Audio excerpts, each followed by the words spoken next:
Hello guys, कैसे हैं आप लोग। मैं अमित तलड़ा, आपका फ्रेंड, फिलोसोफर एंड गाइड। तो इस पार्ट में हम स्टार्ट करने वाले हैं CMA CS executive old syllabus का दिसंबर 23 का जो पेपर है वो मैं इसमें स्टार्ट करने वाला हूं। फर्स्ट पार्ट में हम थेरी एमसीक्यूज पूरा इस पार्ट में डिस्कस करेंगे और प्रैक्टिकल्स में अलग से नेक्स्ट वीडियो में कवर करूंगा। ठीक है, चलिए तो फटाफट आ जाइए, वीडियो लाइक कर दीजिए और मेरे साथ साथ अच्छे से ध्यान देना। सारी बातों को मैं अच्छे से बताऊंगा। पेपर के जो डिफ़िकल्टी लेवल्स हैं, प्रॉब्लम एरियाज हैं, कौन से एरियाज हैं जो इजी हैं, भाई हर बच्चे को आने चाहिए, या कौन से ऐसे क्वेश्चंस हैं जो पास्ट में भी आ चुके हैं, रिपीट हो रहे हैं और भी रिपीट हो सकते हैं। ठीक है, तो आपको ध्यान देना है, मेरी बातों पे अच्छे से ध्यान देना है और नोट डाउन करते जाना है जो भी है। ठीक है, चलो तो इस दिसंबर 23 पेपर का जो थेरी वेटेज था दैट वाज 68 क्वेश्चंस थेरी थे एंड 32 क्वेश्चंस प्रैक्टिकल थे। ठीक है, मतलब प्रैक्टिकल कम नहीं है, प्रैक्टिकल अच्छे खासे हैं। 32 क्वेश्चंस प्रैक्टिकल, मतलब आई थिंक 70-30 में हमेशा कहता ही हूं, उसके आसपास होता ही है हमेशा। तो आप 30 क्वेश्चंस हमेशा प्रैक्टिकल एक्सपेक्ट कर सकते हो। ठीक है, चलो लेट्स स्टार्ट। आ जाओ। Number 1, this amount is made available to be distributed to the owners in the event of closure of the business after payment of all liability. मतलब बाहर वालों का पूरा पैसा वापस करके, एसेट बेच के, बाहर वालों का पैसा दे के, फिर जो बचता है जो आप ओनर्स को डिस्ट्रीब्यूट करते हो उसको क्या कहते हैं। ठीक है, तो उसको कहते हैं नेटवर्थ, क्योंकि उसमें जो ओरिजिनल कैपिटल आपने लगाया है वो भी आता है और जो प्रॉफिट्स का कुछ पार्ट होगा वो भी आपको बचता है। अगर प्रॉफिट्स हैं तो कहीं ना कहीं सरप्लस बचता है, जितना आपने पैसा लगाया है उससे आपको ज्यादा पैसा मिलता है, तो जो भी आपको मिलता है वो होता है आपका नेटवर्थ। ठीक है, बाकी ऑप्शंस का देखो ज्यादा कनेक्शन भी नहीं है। नॉन करंट इन्वेस्टमेंट का तो कोई लेना देना ही नहीं है। Capital and non current investment, ठीक है, नॉन करंट इन्वेस्टमेंट का लेना देना ही नहीं है। यस, एक थोड़ा सा कंफ्यूजिंग हो सकता है कुछ बच्चों का जिनका बेसिक उतना क्लियर ना हो, साइंस फील्ड से आए हो, उनको हो सकता है कैपिटल लगे। बट अभी मैंने बातों बातों में आपको बता दिया कि कैपिटल मतलब जितना ओरिजिनल पैसा आपने लगाया है आपको सिर्फ उतना थोड़ी मिलता है, जो रिजर्व्स एंड सरप्लस वाला पार्ट होता है वो भी तो आपको मिलता है ना। तो कैपिटल में अगर मैं रिजर्व एंड सरप्लस का पार्ट ऐड कर दूं उसको हम कलेक्टिवली क्या बुलाते हैं, नेटवर्थ। ठीक है, तो नेटवर्थ के अंदर भी कैपिटल है, कैपिटल तो है ही। ठीक है, ऐसा मत समझो नेटवर्थ मतलब कुछ और ही है, नेटवर्थ में भी कैपिटल इंक्लूडेड है एंड रिजर्व्स एंड सरप्लस उसमें होता है। ठीक है, तो बेटर आंसर क्या है, नेटवर्थ। आगे बढ़ते हैं। These are the books meant for specific transactions of similar nature. Specific transactions of similar nature. बोलो, क्लिक होना चाहिए, बोलो specific transaction of similar nature. तो ये आता है आपका सब्सिडरी बुक्स मेरे हिसाब से। ठीक है, सब्सिडरी बुक्स में हम क्या करते हैं, specific transaction of similar nature record करते हैं। करेक्ट, जर्नल तो अलग ही है, जर्नल में तो सारे ट्रांजैक्शन रिकॉर्ड होते हैं, तो जर्नल तो आ ही नहीं सकता। कंफ्यूजन आपका लेजर में हो सकता है, पर लेजर में हम पोस्टिंग करते हैं, ठीक है, तो वो अलग होता है, ये थोड़ा अलग है। यहां लिखा है these are the books meant for specific transaction. Ledger के अंदर भी सारे के सारे ट्रांजैक्शन रिकॉर्ड होते हैं, उसका बेस ऑल ट्रांजैक्शन होता है, स्पेसिफिक ट्रांजैक्शन नहीं होता है, और लेजर पूरे का नाम है। ठीक है, तो बेटर आंसर होता है सब्सिडरी बुक्स, क्योंकि अगर आप ये सोचो वाई सब्सिडरी बुक्स क्यों बनाते, तो आपको यही आंसर मिलेगा कि हम स्पेसिफिक ट्रांजैक्शन सिमिलर नेचर के अलग अलग रिकॉर्ड करना चाहते हैं, सेल अलग, परचेस अलग, कैश के अलग, तो यही पर्पस होता है सब्सिडरी बुक्स का। तो एग्जैक्ट क्लिक हो जाना चाहिए कि ये सब्सिडरी बुक्स के बारे में है। आगे बढ़ते हैं। These represents possession of properties that have no physical existence but have can be measured in terms of money and have value.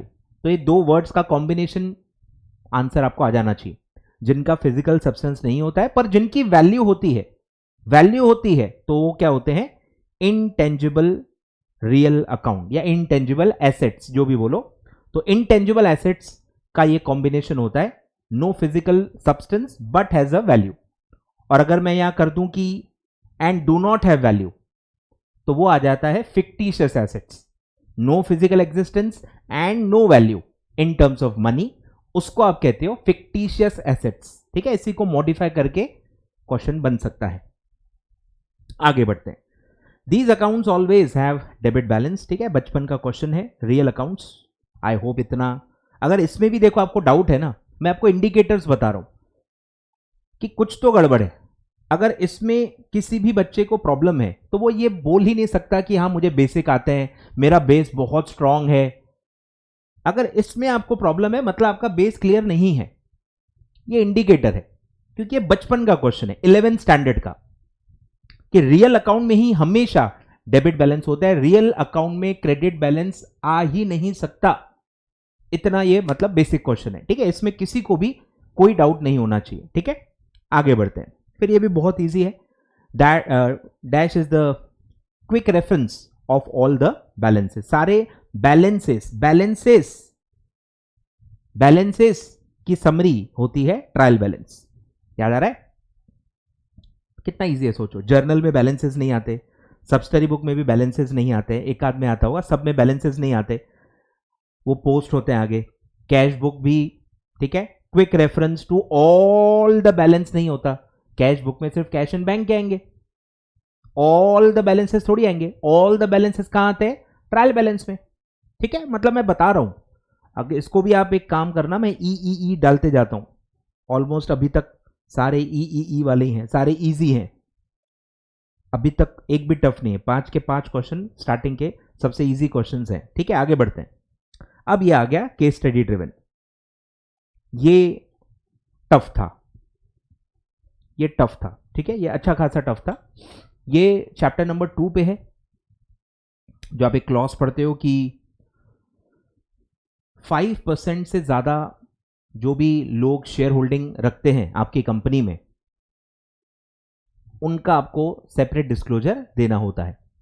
तो उसमें कुछ बारीकियां होती हैं, वो बारीकियों पे क्वेश्चन है, जो शायद मैंने भी, मुझे अभी रियलाइज हो रहा है कि मैंने भी शायद इतनी डिटेल में नहीं पढ़ा है, तो अभी मैं पढ़ा रहा हूं, तो आप ध्यान दो। ठीक है, तो ये क्लॉज शेड्यूल 3 के ऊपर है। शेड्यूल 3 में जो डिस्क्लोजर रिक्वायरमेंट्स आप पढ़ते हो, उसके अंदर शेयर कैपिटल का डिस्क्लोजर रिक्वायरमेंट्स आता है, लंबी लिस्ट आती है, और उसमें एक पॉइंट मिलेगा आपको मॉड्यूल के अंदर जिसमें डिटेलिंग है उस लेवल की, कि 5% और मोर जो भी शेयर होल्डिंग रखते हैं उनका आपको डिस्क्लोजर देना होता है। तो वो बैलेंस शीट डेट पे हम होल्डिंग चेक करेंगे। ठीक है, मतलब पहला जो बारीकी पॉइंट है वो ये है कि कब की होल्डिंग हम चेक करेंगे, ड्यूरिंग द ईयर की भी चलेगी या सिर्फ बैलेंस शीट डेट के ही देखेंगे? तो जवाब है बैलेंस शीट डेट पे ही हम होल्डिंग चेक करेंगे कि 5% और मोर है कि नहीं। मतलब ड्यूरिंग द ईयर भले 5 के ऊपर चली गई होगी, बट अगर बैलेंस शीट डेट पे 5 से कम है तो वो हमारे काम की चीज नहीं है, हम उसको डिस्क्लोज करने की हमको जरूरत नहीं है। बैलेंस शीट डेट पे हम चीजें चेक करेंगे। दूसरा होता है कि पिछले कितने सालों का, तो उसमें आई थिंक आता है 5 इयर्स। पिछले 5 इयर्स में बैलेंस शीट डेट पे जो जो 5% से ज्यादा होल्ड करते हैं उनका आपको डिटेल देना होता है। ठीक है, तो ये दो बारीकी आपको ध्यान देनी है कि पिछले 5 साल का और 5 सालों में बैलेंस शीट डेट की ही होल्डिंग चेक होगी। ठीक है, तो वो सारे शेयर होल्डिंग का डिस्क्लोजर का रिक्वायरमेंट बनता है। ठीक है, अब ध्यान दो, अब आपको 4 अलग अलग सिचुएशंस दी हैं और आपको पूछा है कि इनमें से किस किस का डिस्क्लोजर आपको देना पड़ेगा। वो डिस्क्लोजर क्लॉज में आएंगे। Number 1, A is holding 10% of the equity share. अच्छा, एक और तीसरा बारीकी पॉइंट कि शेयर होल्डिंग किसकी, शेयर्स तो 2 प्रकार के होते हैं, तो कौन से शेयर्स की शेयर होल्डिंग देखनी है? तो दोनों की शेयर होल्डिंग देखनी है। इक्विटी भी चलता है, प्रेफरेंस भी चलता है। इक्विटी जब मैं देखूंगा तो टोटल इक्विटी का बेस लूंगा कि मेरे पास इक्विटी है तो टोटल इक्विटी का कितना परसेंटेज है, मेरे पास प्रेफरेंस है तो टोटल प्रेफरेंस का कितना परसेंटेज बनता है।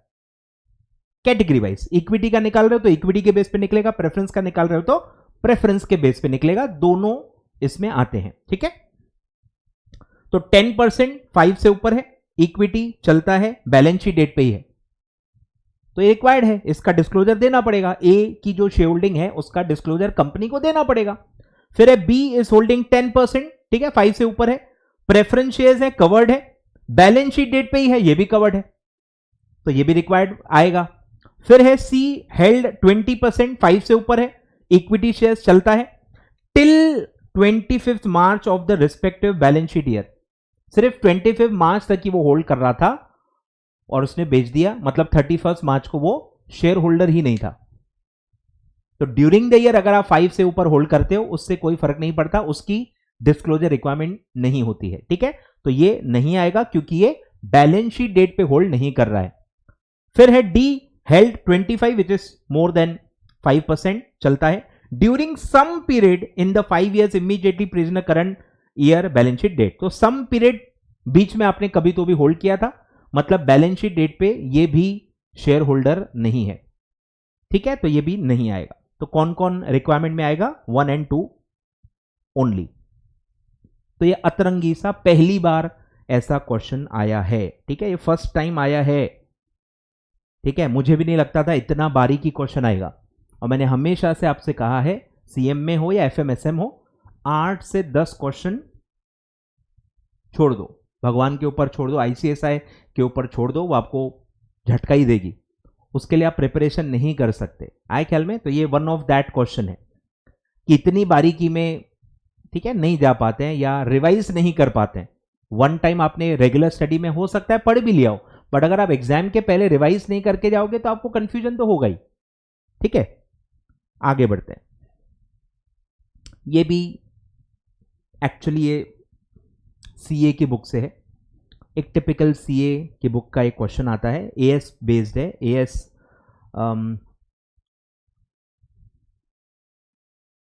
5 पे है, net profit for the year, extraordinary items, ये सब है, बहुत टिपिकल क्वेश्चन है, सीए में ये आता है। के limited signed an agreement with its labor union on 20th October 2023 to increase the wages from 1st Jan 2023। Back date से आप रिवाइज कर रहे हो। ठीक है, हम एग्रीमेंट कर रहे हैं 20th अक्टूबर को 2023 और हम डिसाइड कर रहे हैं कि वेजेस इंक्रीज होंगी, लेकिन बैक डेट से जनवरी 1st 2023 से। ठीक है, in this case the additional wages payable from 1st January to 31st March, ये पिछले साल में आएगा। थोड़ा सा इमेजिनेशन लाओ डेट्स के साथ, ये आएगा 1st जनवरी 23, फिर फाइनेंशियल ईयर यहां कंप्लीट हो जाएगा 31st मार्च 23, और हम कहीं अक्टूबर में हैं। ठीक है, अक्टूबर 23, तो यहां से लेके अगले मार्च तक ये तो हमारा करंट ईयर है। करंट ईयर का करंट ईयर में तो एडजस्ट हो जाएगा, कोई दिक्कत नहीं है, वो तो करंट ईयर का ही है, और बैलेंस शीट तो 31 मार्च को बनेगी, तो वो इस साल का ही है, कोई दिक्कत नहीं है। ये 3 महीने का क्या करोगे, क्योंकि तो पिछले साल का है, पिछले साल का कुछ इंक्रीमेंट है वेजेस का, वो हम इस साल पे करेंगे। तो ये अब कहां दिखाएं, इस साल में ही दिखाएं कि पिछले साल के रीओपन करके वहां एडजस्ट करें, उसको रिवाइज करें, क्या करें। तो इस पे एएस 5 कहता है कि ये ऑर्डिनरी आइटम ही है, वेजेस इंक्रीज होना ये ऑर्डिनरी आइटम है, ये कोई एक्स्ट्रा ऑर्डिनरी आइटम नहीं है, लेकिन ये इतना ऑर्डिनरी भी नहीं है कि आप इसको इस साल के वेजेस के साथ बस डायरेक्टली मर्ज कर लो, क्योंकि ये पिछले साल का है। इस साल का भी तो इंक्रीज हो रहा है ना, अप्रैल से लेके सितंबर तक वो इस साल का ही है, तो उसको तो कुछ मत करो, लेकिन जो पिछले साल का पोर्शन आ रहा है वो आप पे इस साल कर रहे हो, तो दिखेगा इस साल।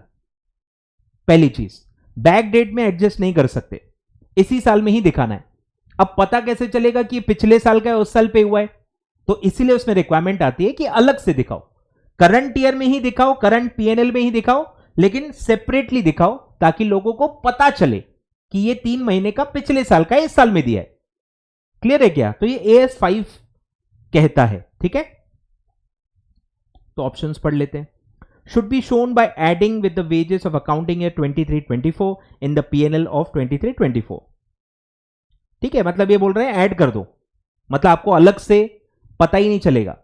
ठीक है, ये ध्यान दो, ए और बी में सर फर्क क्या है ये आप ही पूछोगे मेरे से 1 मिनट बाद। तो यहां सेपरेटली शो करने के लिए नहीं कहा गया, इस साल के वेजेस में पिछले 3 महीने के वेजेस ऐड करके टोटल वेजेस दिखा दो, मतलब लोगों को कभी पता ही नहीं चलेगा कि 3 महीने पिछले साल का भी इस साल पे हुआ है। तो ये AS5 नहीं कहता है। अब लिखा है शुड बी शोन सेपरेटली, कहां? In the P&L of 23-24, current year में ही दिखाना है लेकिन अलग से दिखाना है। तो ये AS5 कहता है कि करंट ईयर में ही दिखाओ लेकिन अलग से। फिर है कि नोट के तौर पे दिखाओ। ठीक है, नहीं, नोट के तौर पे क्यों दिखाएंगे? फिर तो उसका कहीं इफेक्ट ही नहीं आएगा, P&L बैलेंस शीट में कहीं इफेक्ट ही नहीं आएगा ना। अरे एक्चुअल पैसा पे हुआ है भाई, करंट ईयर में उसका आएगा ना P&L में इफेक्ट, सिर्फ नोट्स अकाउंट में थोड़ी आएगा। ठीक है, तो ये भी गलत है, नॉट शोन। ठीक है, ये भी गलत है, तो सेपरेटली बताना है करंट ईयर में। ये AS5 का ट्रीटमेंट है। अब ये भी ऐसी चीजें हैं देखो आप नहीं कवर कर पाओगे। अभी एक क्वेश्चन आया है, आपकी इच्छा होगी चलो ये कवर कर लेता हूं, पर आपको जब मैं बताऊंगा कि ऐसे 27 AS है, ये वन ऑफ देम है। 27 अलग अलग AS के अलग अलग ट्रीटमेंट्स, अलग अलग सिचुएशंस आप याद नहीं कर पाओगे। बच्चों को ये नहीं समझ में आ रहा है, उनको लगता है 1-2 क्वेश्चन जो आ रहे हैं वो करके चले जाते हैं, या उससे उस जैसे और जो होंगे वो कर लेते हैं।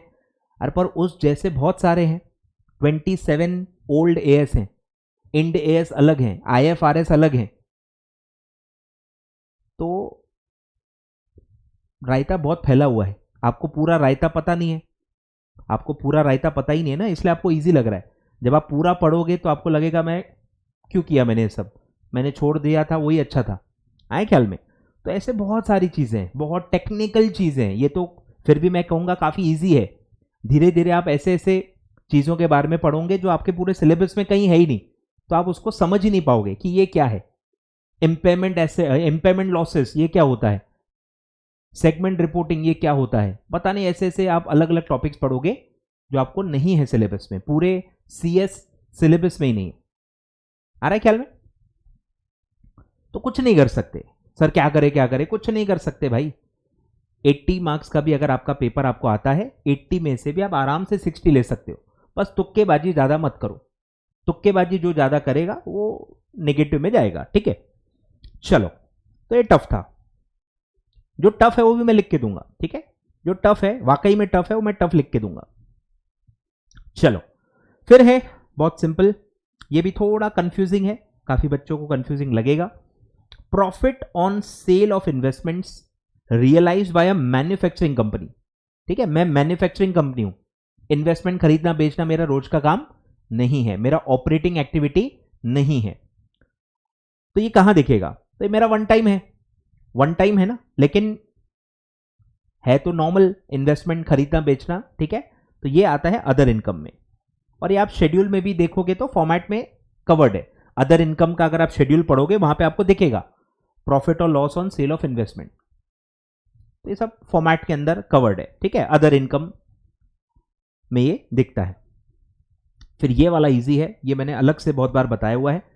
एज पर शेड्यूल 3, इवन मेरे टेस्ट बुक्स हर जगह कवर्ड है। As per schedule 3 of companies act, unamortised portion of the discount on issue of shares, जो कि सिर्फ स्वेट इक्विटी शेयर्स में होता है, शेयर्स में अब आता नहीं है, और डिस्काउंट ऑन बोरोइंग्स मतलब डिबेंचर्स, डिबेंचर्स पे डिस्काउंट आजकल होता है, must be shown under which head. ठीक है, तो अनएमोर्टाइज्ड वाला पोर्शन कहां दिखता है? तो मैंने बताया था कंपनीज एक्ट 13 आने के बाद अब ये बदल चुका है। अब ये दिखता है either in non current assets और current assets, other current assets depending upon the amount to be एमोर्टाइज्ड।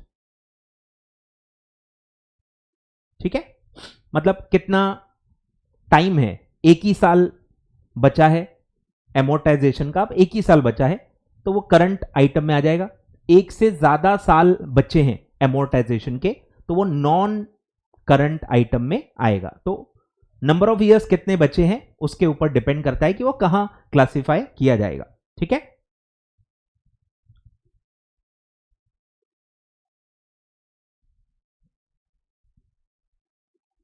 Miscellaneous expenses का कोई हेड होता ही नहीं है, अदर एक्सपेंसेस में भी कुछ नहीं होता, बैलेंस शीट में अदर एक्सपेंसेस नाम होता ही नहीं है, तो पहले दो तो आ ही नहीं सकते। Other current asset irrespective of the fact that when the amount is एमोर्टाइज, तो ये भी नहीं होता है, क्योंकि शेड्यूल 3 का ये थीम है, ये भी बेसिक है, आपको चैप्टर का थीम पता होगा कि शेड्यूल 3 कंपनीज एक्ट का यही कहता है कि सारे आइटम्स को आपको बाइफर्केट करना है करंट एंड नॉन करंट में। ठीक है, आगे बढ़ते हैं। फिर ये आई थिंक अमेंडमेंट था, मैंने पढ़ा दिया था, पर शायद इंस्टीट्यूट ने पुराना आंसर दिया है। ठीक है, तो ये मुझे नहीं पता अब क्या इसका होने वाला है। मैं टीचर हूं तो मैं हमेशा कोशिश करता हूं कि अमेंडेड पढ़ाऊं, जो भी चीजें अमेंड हो गई हैं मैं एमसीए की वेबसाइट से डायरेक्ट करके करवा देता हूं। तो कुछ अमेंडमेंट्स शेड्यूल 3 के फॉर्मेट में आए थे और मैंने वो पढ़ा दिए हैं, पर इंस्टीट्यूट ने कोई सप्लीमेंट उसमें नहीं डाली थी, तो ये उसका सब्जेक्ट मैटर है। तो इसमें क्लासिफिकेशन में चेंज हुआ था। तो अमेंडमेंट ऐसा है कि लॉन्ग टर्म बोरोइंग्स का जो करंट मैच्योरिटी है, लॉन्ग टर्म में जो भी लॉन्ग टर्म बोरोइंग्स हैं आने वाले एक साल में उनके जो भी ईएमआई हैं, जो भी करंट मैच्योरिटीज हैं जो आने वाले एक साल में आने वाले हैं, उसको पहले अमेंडमेंट के पहले other current assets other current liabilities में दिखाया जाता था, पर अब अमेंडमेंट है कि अब उसको अदर्स में मत दिखाओ, उनको शॉर्ट टर्म बोरिंग्स में दिखाओ। बोरिंग सेम हेड है ना, अदर में क्यों दिखा रहे हो? जब वो लॉन्ग टर्म बोरोइंग है तो उसी का छोटा भाई शॉर्ट टर्म बोरिंग है ना, तो आप शॉर्ट टर्म में दिखाओ, बोरिंग में। तो ये उन्होंने अमेंडमेंट किया था। ठीक है, तो अमेंडेड के हिसाब से इसका आंसर आता है शॉर्ट टर्म बोरिंग्स, लेकिन इंस्टीट्यूट ने शायद ये आंसर नहीं दिया है। तो सर क्या करें, मुझे नहीं पता, ऑनेस्टली मुझे बिल्कुल नहीं पता।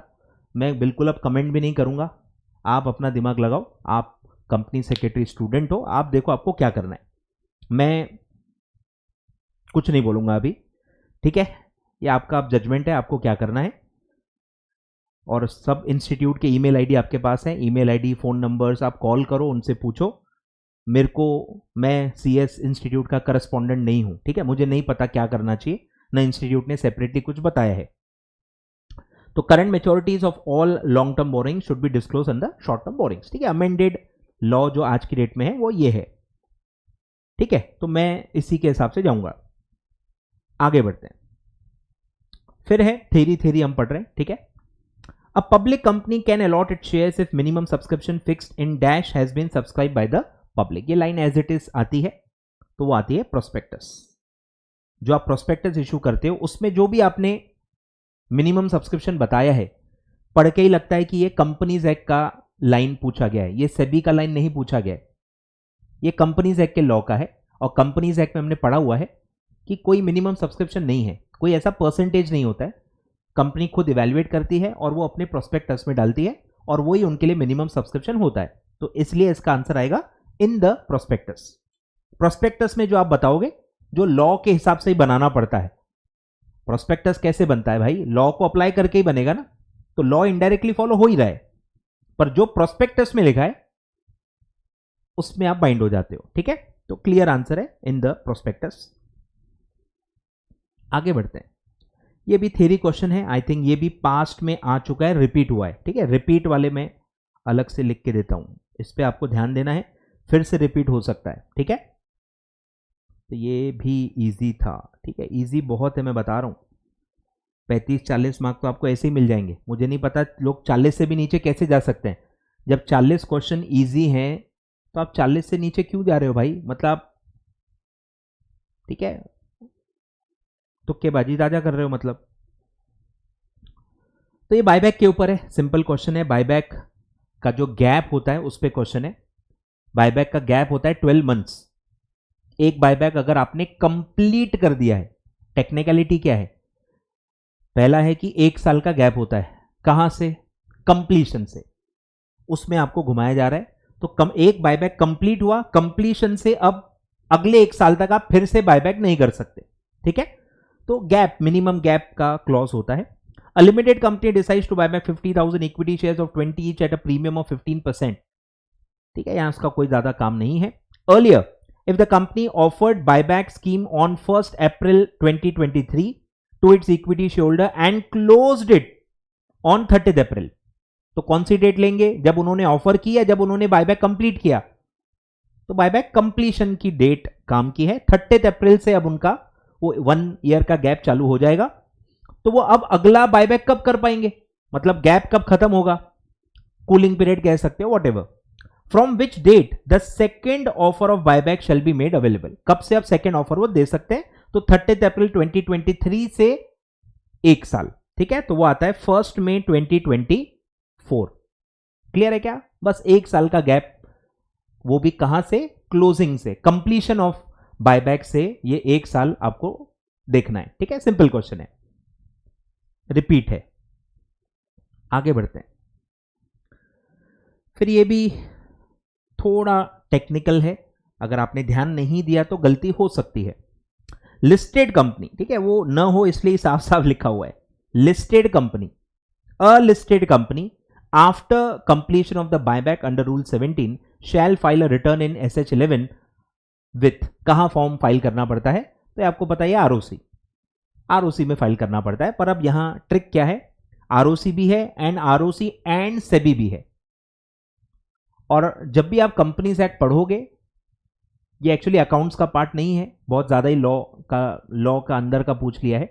जहां जहां कंपनीज एक्ट में आप देखोगे ना, लिस्टेड कंपनी के लिए नीचे प्रोविजो दिया रहता है कि अगर आप लिस्टेड कंपनी हो तो ये रिटर्न आपको सेबी के पास भी फाइल करना होगा.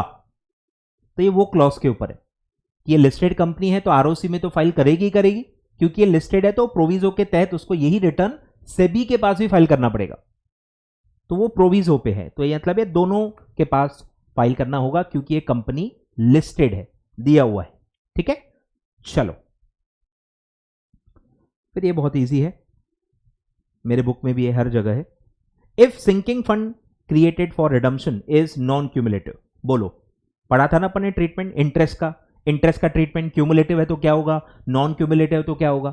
क्यूमुलेटिव तो हम क्या करते हैं, इंटरेस्ट को सिंकिंग फंड में ट्रांसफर करते हैं. ठीक है, ध्यान दो, रिवाइज कर लो कि अगर ये क्यूमुलेटिव है तो जो इंटरेस्ट आप कमाते हो इन्वेस्टमेंट पे, वो क्या होता है, वो री इन्वेस्ट होता है और इसीलिए वो सिंकिंग फंड में ट्रांसफर होता है. तो यहीं मैं क्यूमुलेटिव लिख के क्वेश्चन बदल सकता हूं. और नॉन क्यूमुलेटिव में आप पढ़ते हो कि ये री इन्वेस्ट नहीं होता. नॉन क्यूमुलेटिव में इंटरेस्ट री इन्वेस्ट नहीं होता है, इसलिए ये पीएनएल में ट्रांसफर किया जाता है, क्रेडिटेड टू पीएनएल. क्लियर है क्या, पढ़ाया हुआ है अच्छे से, बहुत इजी क्वेश्चन है ये भी इजी है. आगे बढ़ते हैं. ये थोड़ा सा कंसेप्चुअल, थोड़ा सा हाई लेवल पूछ लिया है, ये बिल्कुल इजी नहीं था. Issue of dash signals the managements confidence in accelerating और मेंटेनिंग द प्रॉफिट ग्रोथ. क्या एक्शन आप करोगे तो लोगों को ऐसा लगेगा कि मैनेजमेंट कॉन्फिडेंट है कि वो प्रॉफिट ग्रो करते जाएगी. पहला है राइट शेयर्स. देखो राइट शेयर्स में क्या होता है, राइट शेयर्स में आप पैसे तो ले ही रहे हो, पैसे ले रहे हो, हल्का सा आप मार्केट प्राइस पे डिस्काउंट देते हो, तो उससे कुछ खास फर्क नहीं पड़ता, पैसा आप क्योंकि ले रहे हो, तो वो राइट एग्जिस्टिंग शेयर होल्डर्स को आप ऑफर कर रहे हो. ठीक है, उससे ये कॉन्फिडेंस नहीं दिखता है. फिर आता है बोनस शेयर्स. ध्यान दो, अब बोनस शेयर्स को थोड़ा भी आप सोचोगे ना, आपको ख्याल में आ जाएगा कि बोनस शेयर फ्री में दिए जाते हैं, फ्री में दिए जाते हैं. आप अपने रिजर्व्स को कैपिटलाइज कर रहे हो, बोनस शेयर से रिजर्व्स एंड सरप्लस कम हो जाते हैं. अब कौन सी कंपनी ऐसा करेगी, अपने पूरे प्रॉफिट्स कैपिटल में कन्वर्ट कर देगी, जिसको पता है ना प्रॉफिट और आ जाएंगे. समझ रहे हो, थोड़ा एक कंसेप्ट की एक लेयर में भी आप गए ना, आपको समझ में आ जाएगा. तो मेरे हिसाब से ये बोनस शेयर आएगा, क्योंकि इससे हमको पैसा नहीं मिल रहा लेकिन हमारे प्रॉफिट्स कम हो रहे हैं, हमको दिख रहा है कि हमारे प्रॉफिट्स कम हो जाएंगे, वो कैपिटल में कन्वर्ट हो जाएंगे. तो ये वही कंपनी कर सकते हैं जिसको प्रॉफिट की टेंशन नहीं, उसको पता है कि मैं प्रॉफिटेबल हूं, मैं आगे भी प्रॉफिट कमा लूंगा. तो जिनका प्रॉफिट का टेंशन नहीं होता है, वो ही प्रॉफिट्स को बोनस शेयर्स के थ्रू कैपिटलाइज करते हैं. ठीक है, तो ये बोनस शेयर्स इसका आंसर आएगा. स्वेट इक्विटी में भी ऐसा कुछ नहीं है, आप फाउंडर्स को इसको इक्विटी से अपना स्वेट इक्विटी शेयर्स दे रहे हो, वो अलग ही पर्पस है उसका, इन सब से कोई लेना देना नहीं होता है, क्योंकि सबको नहीं दिया जाता, फाउंडर्स को कुछ इंटेंजिबल एसेट उन्होंने दिया है, नो हाउ कॉपीराइट दिया है, इसलिए उनको दिया जाता है, तो that is a different thing. Bonus share सबको दिए जाते हैं, सारे इक्विटी शेयर होल्डर्स को दिए जाते हैं, तो वो यहां पे क्लियर आंसर अलग से दिखेगा। तो ये भी देखो ऐसी चीजें जिनके लिए आप प्रिपेयर नहीं कर सकते, अलग से कंसेप्ट क्लियर है तो थोड़ा दिमाग लगा के आप सॉल्व कर सकते हो। तो ये इजी नहीं था। आगे बढ़ते हैं। फिर ये सबसे इजी था, ठीक है, रिपीट क्वेश्चन है, पहले भी आ चुका है। When a company purchases its own shares out of free reserves, a sum equal to dash of the shares so purchased shall be transferred to CRR। बोलो, ये तो आप प्रैक्टिकल क्वेश्चंस में भी इसको बहुत ज्यादा यूज करते हो। तो नॉमिनल वैल्यू जितना अमाउंट हम ट्रांसफर करते हैं सीआरआर में, आपको सबको पता है, तो इजी था। फिर ये भी एक रिपीट क्वेश्चन आया है 2-3 बार, आई थिंक 1-2 बार तो आ चुका है, तो ये भी अब समझ के जाओ। सेबी वाला क्लॉज है पर रिपीट आ चुका है, तो आई थिंक अब सबको आ जाना चाहिए। ये क्वेश्चन में अगर आप मार्क्स छोड़ रहे हो मतलब आप अंडर प्रिपेयर्ड हो, ठीक है, आप प्रिपरेशन अच्छे से नहीं कर रहे हो। काफ़ी बच्चे ना मानते ही नहीं है। गलती मानना, अब मुझे धीरे धीरे रियलाइज हो रहा है, गलती मानना सबके बस की बात नहीं है, सब नहीं मानते गलती। गलती मानो, अगर ऐसे क्वेश्चंस पहले भी आ चुके हैं और फिर भी आपको जम नहीं रहे तो आपकी गलती है, ठीक है, इसको आप सुधारो, सुधार करो, कवर करो, ठीक है। तो ये एस्क्रो अकाउंट का क्लॉज है कि अगर कोई कंपनी बायबैक कर रही है, ठीक है, ओन शेयर्स बायबैक कर रही है, तो उसको कितना अमाउंट एस्क्रो अकाउंट में डिपॉजिट करना है, ये उसका क्लॉज है, ठीक है। पहले पढ़ लेते हैं। Company give an offer to purchase own shares having a nominal value. इसमें नॉमिनल वैल्यू का कोई लेना देना नहीं है, लेकिन दिया हुआ है कंफ्यूज करने के लिए। हमको एस्क्रो अकाउंट में क्या जमा करना है, हमको जितना कंसिडरेशन देना होता है, जितने में हम बायबैक कर रहे हैं, कंसिडरेशन बायबैक प्राइस, उसका एक सर्टन प्रपोर्शन हमको एस्क्रो अकाउंट में डालना होता है। तो मैं बायबैक कितने नॉमिनल वैल्यू का कर रहा हूं, उसका यहां कोई लेना देना नहीं, ठीक है। वो एक्स्ट्रा कंफ्यूजन करने के लिए आपको दिया गया। तो 180 करोड़ के नॉमिनल वैल्यू के शेयर्स में बायबैक कर रहा हूं, उसका एस्क्रो अकाउंट की रिक्वायरमेंट से कोई लेना देना नहीं है। For a consideration of 200 crore, ये मेरा मेन अमाउंट है, 200 करोड़ मुझे चुकाना है। अब उसका कुछ प्रपोर्शन मुझे as per SEBI guidelines, buyback of shares guidelines, मुझे ये करना है, ठीक है। तो कितना अमाउंट एस्क्रो अकाउंट में डालना है, तो उसका आपको पता होगा लॉ कि अमाउंट अगर 100 करोड़ से ऊपर है तो स्लैब वाइज होता है। अप टू 100 करोड़ का जो अमाउंट है उस पे 25%, और जो अबव 100 करोड़ का अमाउंट है उस पे 10%, ठीक है। ये सिंपल रूल है, बस इतना आपको याद करना है एक माह के अंदर। तो क्या है बोलो, अप टू 100 करोड़ मतलब 100 करोड़ पे 25% मतलब 25 करोड़, और अबव कितना है, टोटल कितना है 200, 200 माइनस 100, तो अबव 100 कितना आएगा, 100 ही आएगा। तो 100 इंटू 10% तो आएगा 10 करोड़। तो 25 प्लस 10, टोटल आपको 35 करोड़ अभी डिपॉजिट करना होगा। स्लैब वाइज है, ठीक है। 200 करोड़ को दो पार्ट्स में तोड़ना है, एक एक स्लैब के लिए अलग अलग रेट है, अलग अलग निकालना है, फिर दोनों को जोड़ देना है। ऐसा आपने इनकम टैक्स में बहुत जगह किया होगा, तो not a big thing. 35 crore clear है, बहुत सिंपल है, ठीक है, रिपीट है। आगे बढ़ते हैं। ये भी बुक का है, काफी इजी है, मेरे पॉकेट बुक में भी है। If debentures are issued by company at a discount, it is prudent to write off the discount in, ठीक है। बोलो क्या था, during the life of the debentures, कि प्रूडेंस के हिसाब से आपको over the tenor, over the life of debentures, उसको थोड़ा थोड़ा करके हर साल के पीएनएल में राइट ऑफ करना चाहिए। प्रूडेंस कंसेप्ट की वजह से हम ऐसा करते हैं, ठीक है। क्लियर है क्या? बाकी सारे ऑप्शन देखो बकवास है। इन द ईयर इटसेल्फ, ठीक है। प्रूडेंस का मतलब ही क्या है कि कमाई से लॉस को ले लो। अब डिबेंचर्स जो है वो 1 साल के थोड़ी होते हैं, डिबेंचर्स नॉर्मली लॉन्ग टर्म होते हैं, लॉन्ग टर्म होते हैं ना, तो पूरा 1 साल में क्यों राइट ऑफ करेंगे? 5 साल ये भी कहां लिखा है, ठीक है। 5 ईयर्स रैंडम कहीं ऐसा लिखा नहीं होता। तो जितना भी लाइफ है डिबेंचर्स का, हमको बेनिफिट उतने लाइफ में मिलता है। 5 साल का है तो 5 साल में, 6 साल का है तो 6 साल में, जितनी भी लाइफ है उतना समय आप पैसा वापरते हो, तो ओवर द लाइफ आप उसको राइट ऑफ करो। ये प्रूडेंस कंसेप्ट कहता है।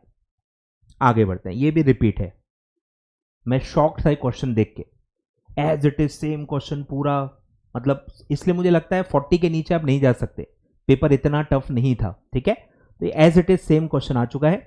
Voting rights in respect of shares with differential rights in the company shall not exceed dash of the voting power. तो ये आप पढ़ चुके हो 74%। ये भी एक सरप्राइज क्वेश्चन था, आउट ऑफ मॉड्यूल, अब मैं कहूंगा आउट ऑफ सिलेबस नहीं, आउट ऑफ मॉड्यूल ये पूछा गया है। A commission called as overriding commission is paid by the company to the principal underwriter. Principal कब होता है? जब आप अंडरराइटर हो और आप सब अंडरराइट करते हो, मतलब अपनी लाइबिलिटी जो है वो आप डेलीगेट कर रहे हो छोटे छोटे दूसरे अंडरराइटर्स को, या जो आपके सिंडिकेट मेंबर्स हैं उनसे आप अंडरराइटिंग करवाते हो, सब अंडरराइटिंग कहते हैं उसको। तो ये एक्स्ट्रा कमीशन जो ओवरराइडिंग कमीशन दी जाती है वो सब अंडरराइटिंग के लिए दी जाती है, कि आप वो सब अंडरराइट कराओ और उसको डिस्ट्रीब्यूट करो, और एक्स्ट्रा कमीशन हम देने के लिए रेडी हैं, ठीक है। तो ये आपके सिलेबस में नहीं था, आउट ऑफ मॉड्यूल है, कुछ नहीं कर सकते हो, यही मैं कहना चाहता हूं, कुछ नहीं कर सकते हो, ज्यादा दिमाग मत लगाओ, खत्म हो जाएगा, ठीक है। आगे बढ़ते हैं। सिटिंग फी काफी इजी क्वेश्चन है। Sitting fee payable to women director should be, ठीक है। तो एक क्लॉज आता है कंपनीज एक्ट में कि वो अदर डायरेक्टर्स से कम नहीं होना चाहिए। Independent director and women director दोनों के लिए ये कॉमन क्लॉज है। यही क्वेश्चन फिर अगली बार हो सकता है आपको इंडिपेंडेंट डायरेक्टर के लिए पूछा जाए, दोनों के लिए सेम क्लॉज है कि इंडिपेंडेंट डायरेक्टर हो या वुमेन डायरेक्टर्स हो, इनको जो अदर डायरेक्टर्स हैं, इन दो टाइप के डायरेक्टर्स को छोड़ के जो अदर डायरेक्टर्स होते हैं उनसे कम सिटिंग फी नहीं दे सकते, या तो इक्वल दो या तो ज्यादा दो, कम नहीं दे सकते, ऐसा लॉ में स्पेसिफिक रेस्ट्रिक्शन डाला गया है, ठीक है। Not less than the sitting fee payable to the other directors. Clear है यहां तक? तो ये इजी है। आगे बढ़ते हैं। फिर ये भी थोड़ा सा अंदर अंदर का है, एएस से रिलेटेड है, आई थिंक चैप्टर नंबर 5 या 6 का है, ठीक है। सेगमेंट रिपोर्टिंग का बीच में कुछ आता है क्लॉज, पर वो एएस है, ठीक है। Segment reporting AS 17 helps the user of the financial statement to have, ठीक है। काई के लिए उसका पर्पस क्या है, ऑब्जेक्टिव क्या है, पूछा गया है। तो आंसर आता है ऑल ऑफ अबव। क्या क्या पर्पस है?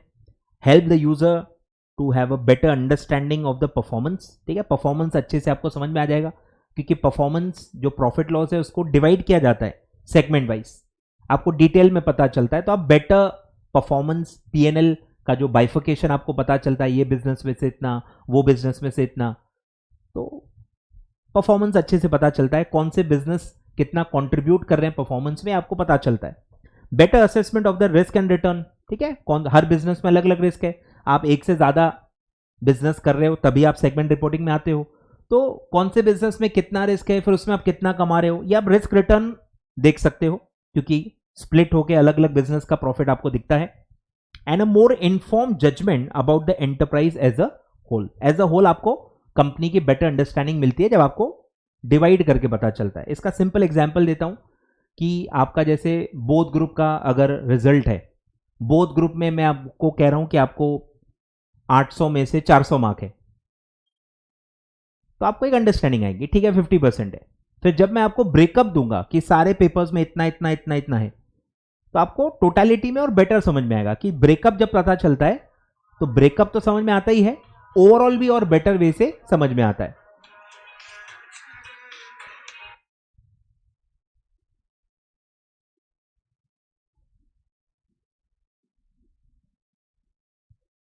ठीक है, चलो फिर ये भी काफी इजी है। ऑडिट क्वेरी क्या है? Audit query shall be number 1 question asked by auditor, ये तो है ही, जो भी आप क्वेश्चन पूछते हो that is audit query. Explanation required, ठीक है, जो जो आपको पूछना है, एक्सप्लेनेशन चाहिए कोई चीज का कि ये है पर ये क्यों है आपको समझना है। Explanation required by auditor on certain points identified in the audit and findings from the audit. तो ये तीनों चीजें ऑडिट क्वेरी में आती हैं, ठीक है सब कवर्ड है बुक में, ठीक है। तो आप देख सकते हो तीनों चीजें ऑडिट क्वेरी में आती हैं।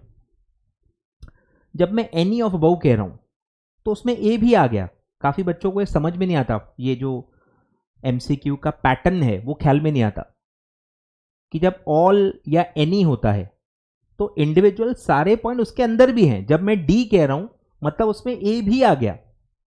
ए तो सही है ही ना, पर बी और सी भी सही है, सिर्फ ए सही नहीं है। ठीक है, काफी बच्चे अड़ जाते हैं उस पर। तो थोड़ा ग्रामर पे भी आप ध्यान दो और स्ट्रक्चर पे भी ध्यान दो। ठीक है, आगे बढ़ते हैं। फिर ये भी काफी इजी क्वेश्चन है कि अगर दोनों कंसोलिडेशन का है, बहुत टिपिकल क्वेश्चन है, पढ़ाया हुआ है और बुक नोट्स में भी कवर्ड है कि अगर होल्डिंग सब्सिडी का फाइनेंशियल ईयर अलग अलग है, डू नॉट कोइंसाइड, मतलब दोनों 31 मार्च पे अपना ईयर क्लोज नहीं करते, एक 31 मार्च पे कर रहा है, एक 31 दिसंबर पे कर रहा है, कोई भी कोइंसाइड अगर वो नहीं हो रहा है, तो गैप कितनी होनी चाहिए? ठीक है, such information attached to the balance sheet of holding in respect of subsidy could not be more than, कितनी गैप हो सकती है, उस पे ये क्वेश्चन है। तो इसका आता है आंसर 6 मंथ्स। 6 मंथ्स तक चलता है। ठीक है, 6 मंथ्स का क्लॉज ये आता है, आपने पढ़ा होगा कंसोलिडेशन में, लॉ का ये पॉइंट है। ठीक है, 6 मंथ्स की गैप चलती है होल्डिंग सब्सिडी की बैलेंस शीट डेट्स में, 6 मंथ्स तक की गैप चलती है। ठीक है, आगे बढ़ते हैं। कंसोलिडेशन के थ्योरी क्वेश्चन तगड़े पूछे हैं इस बार। ठीक है, ध्यान देना। अब ये आई थिंक गलत ड्राफ्ट हुआ है। ठीक है, पहले मैं पूरा पढ़ा देता हूं, क्या गलत है फिर मैं बताता हूं। While preparing the consolidated balance sheet, some of the items are shown by adding the amount of holding and subsidy. ठीक है, लाइन बाय लाइन एडिशन हम करते हैं, आपको पता ही है। And some of the items are shown in the amount belonging to holding company without considering the amount of subsidiary company. ठीक है, मतलब लाइन बाय लाइन ऐड नहीं करते, कुछ items line by line add करते हैं, कुछ items line by line add नहीं करते हैं। ठीक है, तो ये बता रहे हैं। ठीक है, अब आपको पूछा है in this context which of the following items is shown in the consolidated balance sheet by aggregating the holding and subsidy amount, मतलब कौन कौन से item line by line add होते हैं? बोलो। Share capital line by line add नहीं होता, होता है, सोच के देखो, इससे पता चलेगा आपको आपकी कंसेप्चुअल क्लैरिटी कितनी है। इतने जो क्वेश्चंस आप करते हो कंसोलिडेशन के, ये प्रैक्टिकल बेस्ड है, थ्योरी पर ट्रीटमेंट बेस्ड है। तो शेयर कैपिटल हम लाइन बाय लाइन ऐड नहीं करते हैं। सब्सिडी का जो शेयर कैपिटल है हम उसको ब्रेक करते हैं, होल्डिंग का जो पार्ट है वो कॉस्ट ऑफ कंट्रोल की वर्किंग में जाता है, और माइनॉरिटी वाला माइनॉरिटी में दे देते हैं, तो वो लाइन बाय लाइन ऐड नहीं होता है। फिर प्रपोज डिविडेंड, अब यही मैं कह रहा हूं, प्रपोज डिविडेंड तो रिकॉर्ड ही नहीं होता, इसलिए मुझे लगता है क्वेश्चन प्रॉपरली ड्राफ्टेड नहीं है, अमेंडेड नहीं है। प्रपोज डिविडेंड रिकॉर्ड ही नहीं होता है बैलेंस शीट डेट पे, तो कैसे आ सकता है इसमें? ठीक है, फिर है डिविडेंड पेएबल, मतलब कंपनी ने डिविडेंड डिक्लेयर कर दिया है पर पे नहीं किया है। ठीक है, तो ये तो लाइन बाय लाइन ऐड हो जाता है, क्योंकि दोनों पेएबल्स होते हैं, दोनों एक्चुअल आउटसाइड लाइबिलिटीज होती हैं, आप लाइन बाय लाइन ऐड कर सकते हो। सॉरी, इसमें डिविडेंड पेएबल में नॉक ऑफ होता है, डिविडेंड पेएबल में नॉक ऑफ होता है, क्योंकि सब्सिडरी जो डिविडेंड पे करती है उसमें कुछ पोर्शन होल्डिंग का होता है। याद आ रहा है? याद करो, डिविडेंड पेएबल का ट्रीटमेंट याद करो कि डिविडेंड जो सब्सिडरी बांटती है, one of the share holder of subsidiary company is holding company, तो वो कॉमन पार्ट आ जाता है, वो एलिमिनेट किया जाता है कि सब्सिडरी से जो डिविडेंड होल्डिंग को मिलने वाला है वो डिविडेंड रिसीवेबल भी तो दिख रहा होगा। सब्सिडरी के लिए अगर डिविडेंड पेएबल है तो होल्डिंग का जितना पार्ट बनता है वो होल्डिंग कंपनी के अंदर डिविडेंड रिसीवेबल भी तो दिख रहा होगा ना, क्योंकि नहीं दिया है, नहीं दिया है तो उसको मिला भी नहीं होगा, तो वो नॉक ऑफ होता है। तो ये भी आइटम नॉक ऑफ वाला है, पूरा लाइन बाय लाइन ऐड नहीं होता है, पार्ट पार्ट नॉक ऑफ होता है, तो ये भी नहीं आ सकता। रिजर्व्स एंड सरप्लस भी पूरे स्प्लिट होते हैं, याद करो, थोड़ा सा याद करो, आ जाएगा याद। सब्सिडरी के प्रॉफिट्स प्री पोस्ट स्प्लिट करते हैं ना, लाइन बाय लाइन थोड़ी ऐड होते हैं। तो इसका आंसर बुक में दिया हुआ है प्रपोज डिविडेंड, क्योंकि पहले रिकॉर्ड होता था, पर अब अमेंडमेंट आने के बाद अब तो ये रिकॉर्ड ही नहीं होता, तो ये लाइन बाय लाइन ऐड कैसे हो सकता है? तो ये पुराना क्वेश्चन है। ठीक है, ओल्ड क्वेश्चन दे दिया है, पूछना ही नहीं चाहिए पर पूछ लिया है गलती से। ठीक है, नॉट अमेंडेड। अब इसका क्या होगा सर, मुझे नहीं पता, ठीक है। इंस्टीट्यूट क्या करेगा, इंस्टीट्यूट से आप पूछें, मुझे बिल्कुल भी कोई भी आइडिया नहीं है। जितनी आइडिया आपको है उतनी ही आइडिया इस टॉपिक में मुझको है। मुझे भी कुछ खास आइडिया नहीं है, मेरे कोई ज़्यादा पहचान वाले नहीं है जिनसे मैं पूछ के आपको बता सकूं, ठीक है। तो ये आउटडेटेड क्वेश्चन है और आप देख ही रहे हो एक आध दो आते हैं।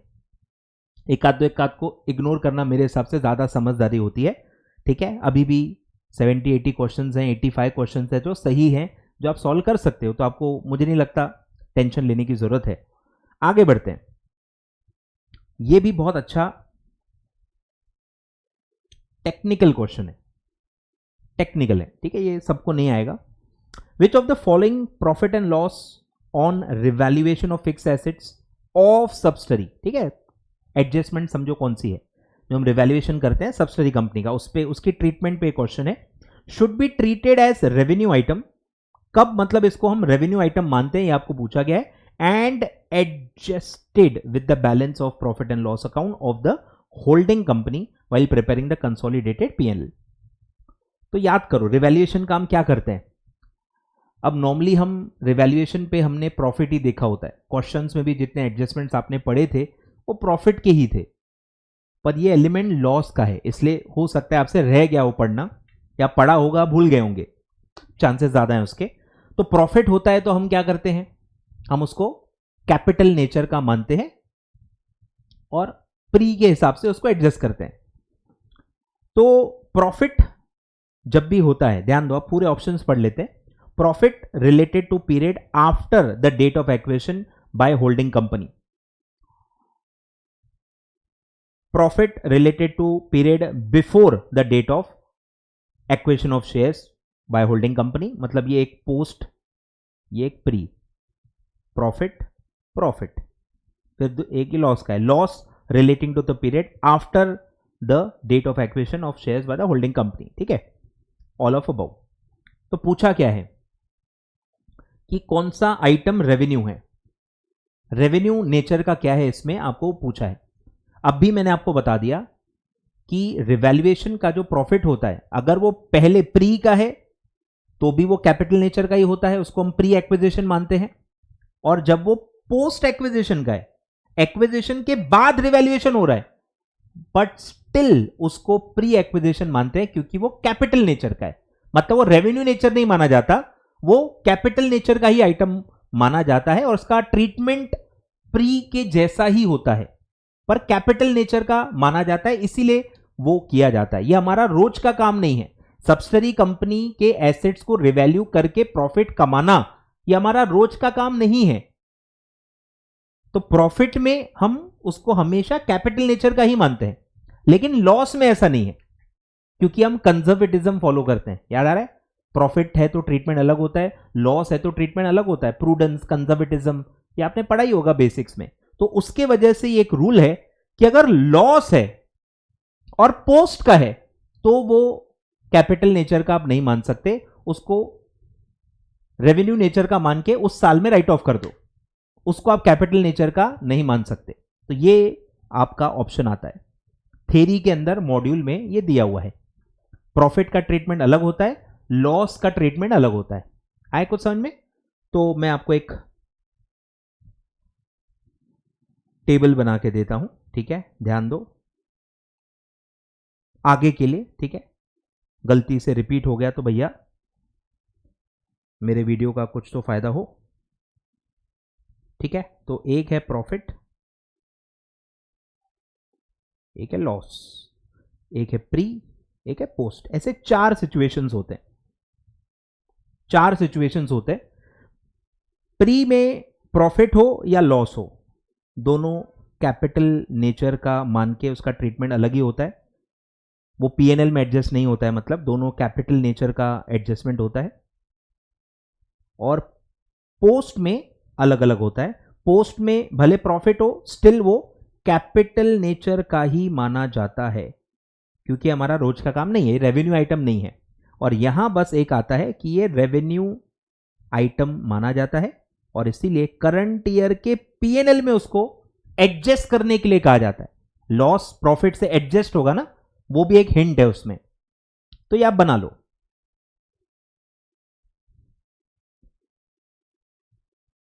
बना लो।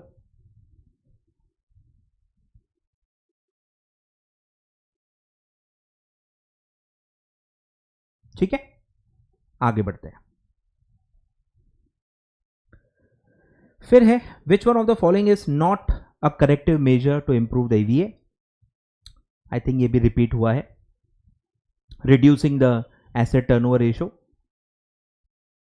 सेलिंग, अच्छा विच इज ऑल नॉट पूछा है, ठीक है। Selling out under utilized assets, ये सही लग रहा है।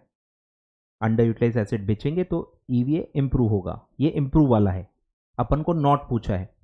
Redeploying capital invested to projects having higher operating performance, तो आई थिंक ए आएगा।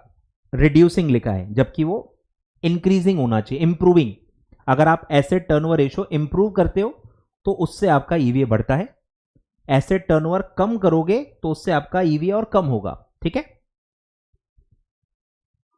ऑल तो आ ही नहीं सकता क्योंकि नॉट लिखा है, ठीक है, नॉट लिखा है, तीनों नॉट तो आ ही नहीं सकते। बी और सी तो है, मतलब वो इंप्रूव करने के लिए यूज होते हैं।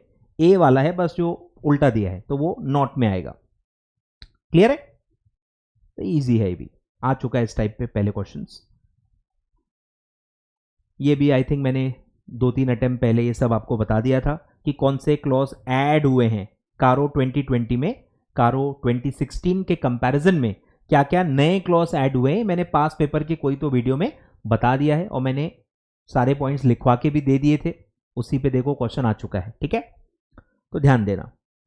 तो रेजिग्नेशन ऑफ स्टैट्यूटरी ऑडिटर, इस पे कारो 2020 में अब न्यू रिक्वायरमेंट है, सेपरेट डिस्क्लोजर के लिए कहा गया है, तो ये न्यू रिक्वायरमेंट है। कारो 2016 में ये रिक्वायरमेंट नहीं थी, तो ये न्यू क्लॉज ऐड हुआ है।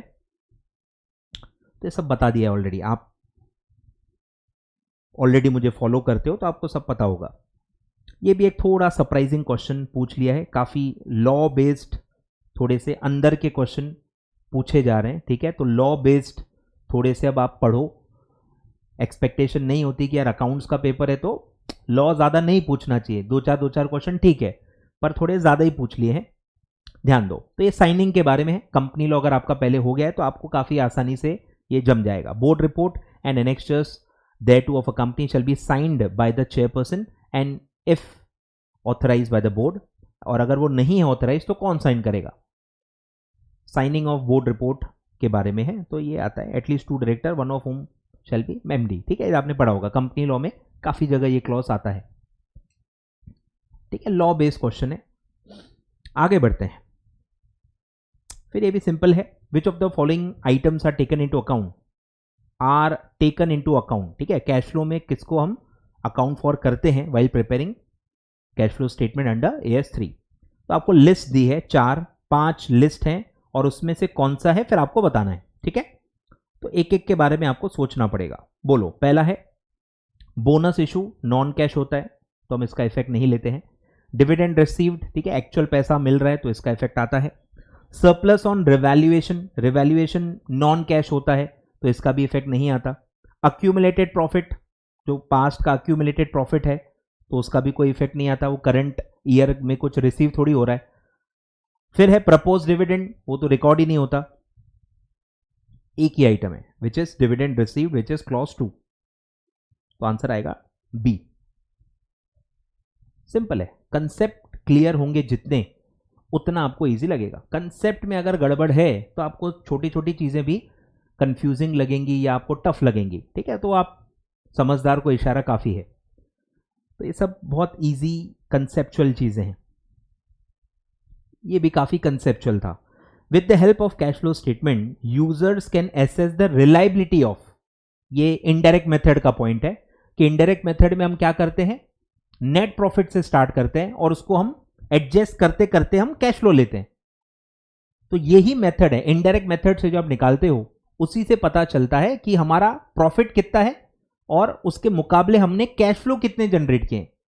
तो नेट प्रॉफिट कितना रिलायबल है ये आपको पता चलता है, नेट प्रॉफिट के कंपैरिजन में कैश फ्लो कितना हम जनरेट करते हैं, तो ये कैश फ्लो से रिलेटेड है, मतलब ये प्रॉफिट से रिलेटेड है। करंट ईयर का जो प्रॉफिट है वो कितना रिलायबल है वो हमको पता चलता है। कैश फ्लो क्या होता है, साल भर का होता है ना, फॉर द ईयर। बाकी आइटम देखो सब बैलेंस शीट के, मतलब थोड़ा अकाउंटिंग का आपको बेसिक नॉलेज भी हो ना तो भी ये सॉल्व हो जाएगा। नेटवर्थ, कंपनी के ओनर्स का कितना नेटवर्थ है, उसका कैश फ्लो से क्या लेना देना है, कोई कनेक्शन ही नहीं। फिर है वैल्यू ऑफ एसेट्स, कोई कनेक्शन ही नहीं, दूर दूर तक बाकी तीनों ऑप्शन का कोई कनेक्शन नहीं कंसेप्चुअली। तो एक्सटेंट ऑफ लाइबिलिटी, ठीक है, इन सब का कैश फ्लो स्टेटमेंट से ज्यादा कनेक्शन नहीं है। तो नेट प्रॉफिट कितना रिलायबल है वो इससे पता चलता है। फिर है, ये भी काफी इजी है, आई थिंक पहले भी शायद आया हुआ है, कैश फ्रॉम ऑपरेशंस। ठीक है, कैश फ्रॉम ऑपरेशंस कैसे निकलता है, तो ये इनडायरेक्ट मेथड वाला दिया है। प्रॉफिट में आप क्या एडजस्ट करोगे, तो आपको वो बेसिक्स आपके याद करने हैं। Decrease in current asset, current asset अगर डिक्रीज हो रहे हैं, करंट एसेट जा रहे हैं, करंट एसेट जा रहे हैं तो पैसा आएगा, ठीक है, तो ये प्लस होगा, तो ये सही लग रहा है। फिर है net profit plus decrease in current liability, current liability कम हो रही है। करंट लाइबिलिटी कम कब होती है, जब आपने उसको पे कर दिया है, तो वो तो आउटफ्लो हुआ। करंट लाइबिलिटी डिक्रीज हो रही है, लाइबिलिटी डिक्रीज हो रही है मतलब पे ऑफ हुई होगी, पे ऑफ हुई होगी मतलब पैसा जा रहा है, जा रहा है तो ये माइनस होना चाहिए, यहां प्लस लिखा है तो ये गलत है। ठीक है, ऐसे आपको कंसेप्चुअली सबको देखना पड़ेगा। बोनस इशू तो आता ही नहीं है, बोनस को कुछ भी एडजस्टमेंट करते ही नहीं अपन। राइट इशू का भी कोई लेना देना नहीं है, राइट इशू का ऑपरेशन से कोई लेना देना नहीं है, वो तो फाइनेंसिंग में आएगा ना भाई। ठीक है, तो आंसर आएगा A, net profit plus decrease in current asset, ये आपका आएगा कैश फ्रॉम ऑपरेशंस। आगे बढ़ते हैं, ये भी रिपीट क्वेश्चन है, इजी है। Exclusion of an enterprise from the applicability of as would be permissible, कब हम एएस से पूरा एंटरप्राइज को हटा देंगे, एएस अप्लाई नहीं होगा, जब एक भी आइटम कमर्शियल, इंडस्ट्रियल या बिजनेस नेचर की नहीं होनी चाहिए। No part of the activity is commercial, industrial और बिजनेस इन नेचर। ठीक है, आप पढ़ चुके हो एप्लीकेबिलिटी ऑफ एएस में, ये भी काफी इजी है। बोलो, non corporate entities whose equity और डेट इज लिस्टेड, वो कौन सी कैटेगरी में आती है, लेवल 1 पढ़ाया हुआ है, लेवल 1 2 3 अमेंडमेंट पढ़ाया हुआ है। अपनी दुनिया में लोग रहते हैं, उनको अभी तक अमेंडमेंट ही नहीं दिख रहा, अगले साल पिछले अटेम्प्ट में पढ़ाया हुआ है भाई, पिछले अटेम्प्ट में पढ़ाया हुआ है, उनको अभी तक पता नहीं है, फॉलो ही नहीं करते यूट्यूब। सीरियसनेस दिखती है आपकी पढ़ाई की। ठीक है, तो लेवल 1 में आते हैं सारे लिस्टेड कंपनीज, इक्विटी और डेट कहीं भी अगर आपका लिस्टेड है तो। काफी इजी क्वेश्चन था। फिर आगे बढ़ते हैं, इंटरिम फाइनेंशियल रिपोर्टिंग का एएस पूछा है, विच इज एएस 25। ठीक है, एएस नाम नंबर आपको याद करना ही है, उस पर भी देखो आते ही हैं। फिर है ये थोड़ा एएस बेस्ड टेक्निकल क्वेश्चन है, AS 28 dealing with impairment of assets should be applied in accounting for impairment of all assets except, कौन से एसेट्स पे इम्पेयरमेंट ऑफ एसेट्स अप्लाई नहीं होता, तो आंसर आएगा ऑल, ये तीनों एसेट्स पे नहीं अप्लाई होता है, inventory, financial assets and construction contract. तो अप्लाई किस पे होता है, फिक्स्ड एसेट पे, जो भी हमारे फिक्स्ड एसेट्स हैं उन पे इम्पेयरमेंट अप्लाई होता है, तो आपकी जो इन्वेंट्री है उस पर अप्लाई नहीं होगा, जो आपके जो फाइनेंशियल एसेट्स हैं मतलब सिक्योरिटीज हैं उन पे भी इम्पेयरमेंट अप्लाई नहीं होता है, और अगर आप कंस्ट्रक्शन कॉन्ट्रैक्ट में हो तो कंस्ट्रक्शन कॉन्ट्रैक्ट्स पे भी ये पूरा एएस अप्लाई नहीं होता है। ठीक है, फिर है ये भी कंसेप्चुअल है, both executive and non executive directors are considered as KMP under, comparison वाले आपने बहुत सारे पढ़े होंगे, एएस जो 11 10 11 12 आपका चैप्टर है, उसमें जो चैप्टर 12 है उसमें आपने ढेरों अलग अलग एएस इंडेस कंपैरिजन्स आपने देखे होंगे, तो उनमें से एक आध ये क्वेश्चन है, इतने सारे दिए हैं आप पढ़ोगे भी तो आपको वैसे भी याद नहीं रहेगा। ठीक है, तो ये आता है आईएफआरएस, आईएफआरएस में एग्जीक्यूटिव नॉन एग्जीक्यूटिव दोनों को केएमपी में ऐड कर दिया गया है, दोनों को मतलब केएमपी माना जाता है। इंडिया में जो हमारा लॉ है उसके हिसाब से आई थिंक सिर्फ एग्जीक्यूटिव जो डायरेक्टर्स होते हैं, मतलब जो फुल टाइम डायरेक्टर्स होते हैं, होल टाइम डायरेक्टर्स जो होते हैं उनको केएमपी माना जाता है, पार्ट टाइम डायरेक्टर्स को केएमपी में नहीं माना जाता। ठीक है, पर आईएफआरएस में माना जाता है। फिर ये भी बहुत रिपीट क्वेश्चन है, इजी था। बोलो, विच of the following institute through a joint venture with, वैसे क्वेश्चन इस पे आता था, विथ क्वेश्चन आता था, किसके साथ मिलके इन्होंने एक डेजिग्नेशन कोर्स बनाया है CGMA, chartered global management accountant. तो किसने किसके साथ है, तो AICPA। पहले AICPA दिया रहता था और chartered institute of management accountant CIMA, ये फिल इन द ब्लैंक में आता था। अब सीमा दिया है, AICPA fill in the blank में दिया है। तो ये लाइन ऑलरेडी पूछी जा सकती है। कल चल के CGMA पे भी क्वेश्चन आ सकता है कि CGMA जो डेजिग्नेशन इस पे भी शायद आ चुका है। तो ये सब है, फैमिलियर चीज आई है, कुछ नया नहीं है। AICPA में आपको ये मिल जाएगा। ये भी रिपीट है, ठीक है। New Zealand, XRB external reporting board, ये कहाँ है, न्यूजीलैंड में है। तो रिपीट क्वेश्चन है, ये भी ठीक ठाक इजी है कि FASB जो है वो किसके लिए AS बनाती है, is an independent private sector not for profit organization establishing financial accounting and reporting standard for in US। किसके लिए, तो ये तीनों के लिए बनाती है, public, private, not for profit, सबके लिए ये AS बनाती है, ठीक है। FASB इन US। तो लाइन दी हुई है, एज इट इज लाइन है।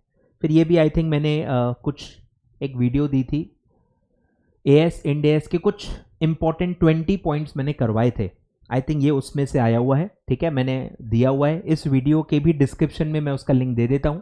अगर आपने वो वीडियो अभी भी नहीं देखा है, अभी भी देख लो, आधे घंटे का है। AS इंड AS से कुछ मैंने 20 इंपॉर्टेंट टॉपिक्स कवर करवाए थे, ठीक है, तो आप पढ़ सकते हो, ये उसी में से है।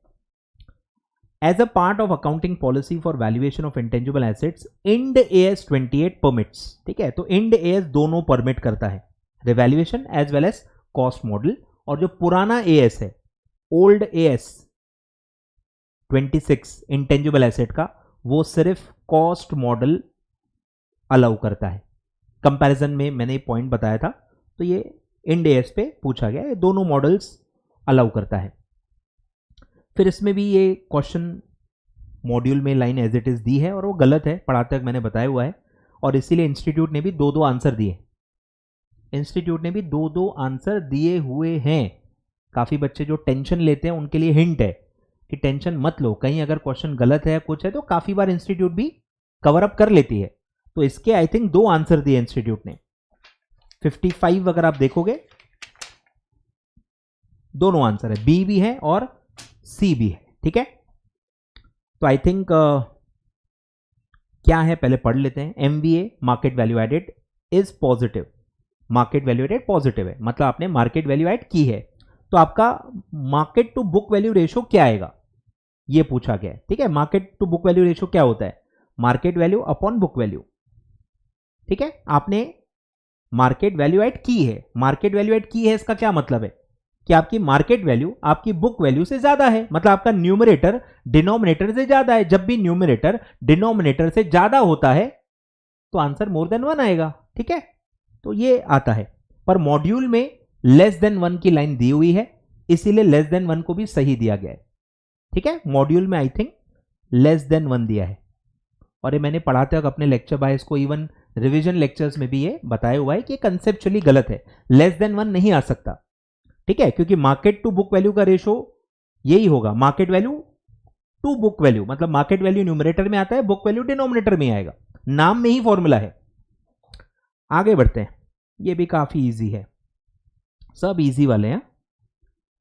Listed companies having net worth of dash were required to prepare financial statement by adopting Ind AS for the period on और आफ्टर 17 डेट इंपॉर्टेंट है इसमें, तो वो आई थिंक आएगा लेस देन 500,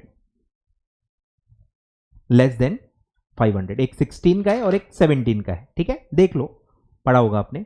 तो लेस देन 500 जितने भी हैं सब लोग 1417 से लिस्टेड कंपनीज पे अप्लाई होगा जिनका नेटवर्थ लेस देन 500 है। Joint arrangements coming under the scope Ind AS 111 shall be in the form of, ठीक है, ये भी AS बेस्ड टफ क्वेश्चन है, कुछ नहीं कर सकते, ग्रामर पे भी ये है, और एंड में भी कंफ्यूज करने की कोशिश की है, तो आप पढ़ोगे भी ना तो और था एंड था, याद नहीं आएगा आपको, ये मैं बता रहा हूं।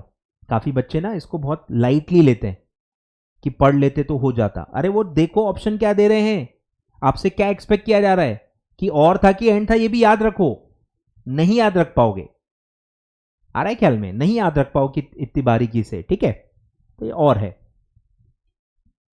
ये भी बहुत टेक्निकल है। इंड AS 1 अलाउस, ये भी AS बेस्ड है, ठीक है, काउंट करते जाना कितने AS बेस्ड है। Ind AS 1 allows classification of expenses based on nature, nature के हिसाब से आपको एक्सपेंसेस को क्लासिफाई करना चाहिए, अलाउ करता है। ओल्ड AS अलाउ नहीं करता, इसीलिए अलग से दिया है, कंपैरिजन वाला पॉइंट है। Which of the following disclosure requirement of AS 3 in cash flow statements, ये इजी है बट स्टिल थोड़ा टफ है, AS बेस्ड है। बोलो कौन सा डिस्क्लोजर है AS में? Disclosure of amount of cash and cash equivalent in specific situation, cash flow arising from changes in ownership interest in subsidy, investment in subsidy associate and joint venture, cash flow associated with extra ordinary item, ये click होना चाहिए, ठीक है। अगर आपने operating item पढ़ा है तो हमने ऑपरेटिंग में पढ़ा है ना, before working capital changes and extraordinary item, फिर वर्किंग कैपिटल चेंजेस करते हैं, फिर एक्स्ट्राऑर्डिनरी आइटम्स लास्ट में अलग से आता है। तो सेपरेट डिस्क्लोजर रिक्वायरमेंट किसका होता है? एक्स्ट्रा ऑर्डिनरी एक्टिविटीज का। चेक कर लेता हूं एक बार मैं।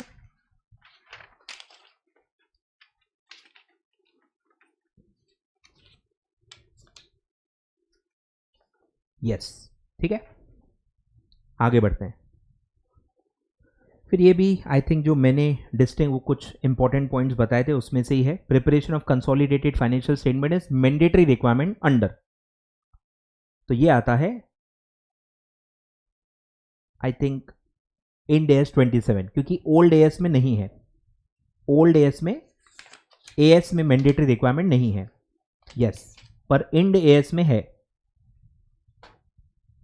मतलब पुराने AS में ये लिखा है कि अगर लॉ के तहत आप रिक्वायर्ड हो तो आपको फॉलो करना है, मतलब लॉ डिसाइड करता था कि आपको कंसोलिडेशन करना है कि नहीं करना है, AS कुछ नहीं बोलता है। अब नया जो इंड AS है वो लॉ पे मतलब डिपेंडेंसी नहीं रखता है, ठीक है, तो मैंडेटरी है, AS के हिसाब से ही किनको किनको मैंडेटरी है वो उसमें लिखा हुआ है। आगे बढ़ते हैं। फिर है which is responsible for cost incurrence, cost किसके वजह से लगती है, इनकर होती है, किसके हिसाब से कम ज्यादा होती है, इनकरेंस, तो ये आता है कॉस्ट ड्राइवर, ड्राइवर के हिसाब से कॉस्ट ड्राइव होती है, कम या ज्यादा होती है, ठीक है, पढ़ा होगा आपने, इजी है, ये भी बहुत इजी है। Dash is an exercise towards recovery of the overhead, recovery कैसे करते हैं, कॉस्टिंग में ओवरहेड कैसे रिकवर करते हैं, ओवरहेड एब्सॉर्प्शन करके, ये सब मैंने रिवीजन तक इसमें पढ़ाया हुआ है, ठीक है, कि एब्सॉर्प्शन से हम कॉस्टिंग में ओवरहेड रिकवर करते हैं under absorption costing.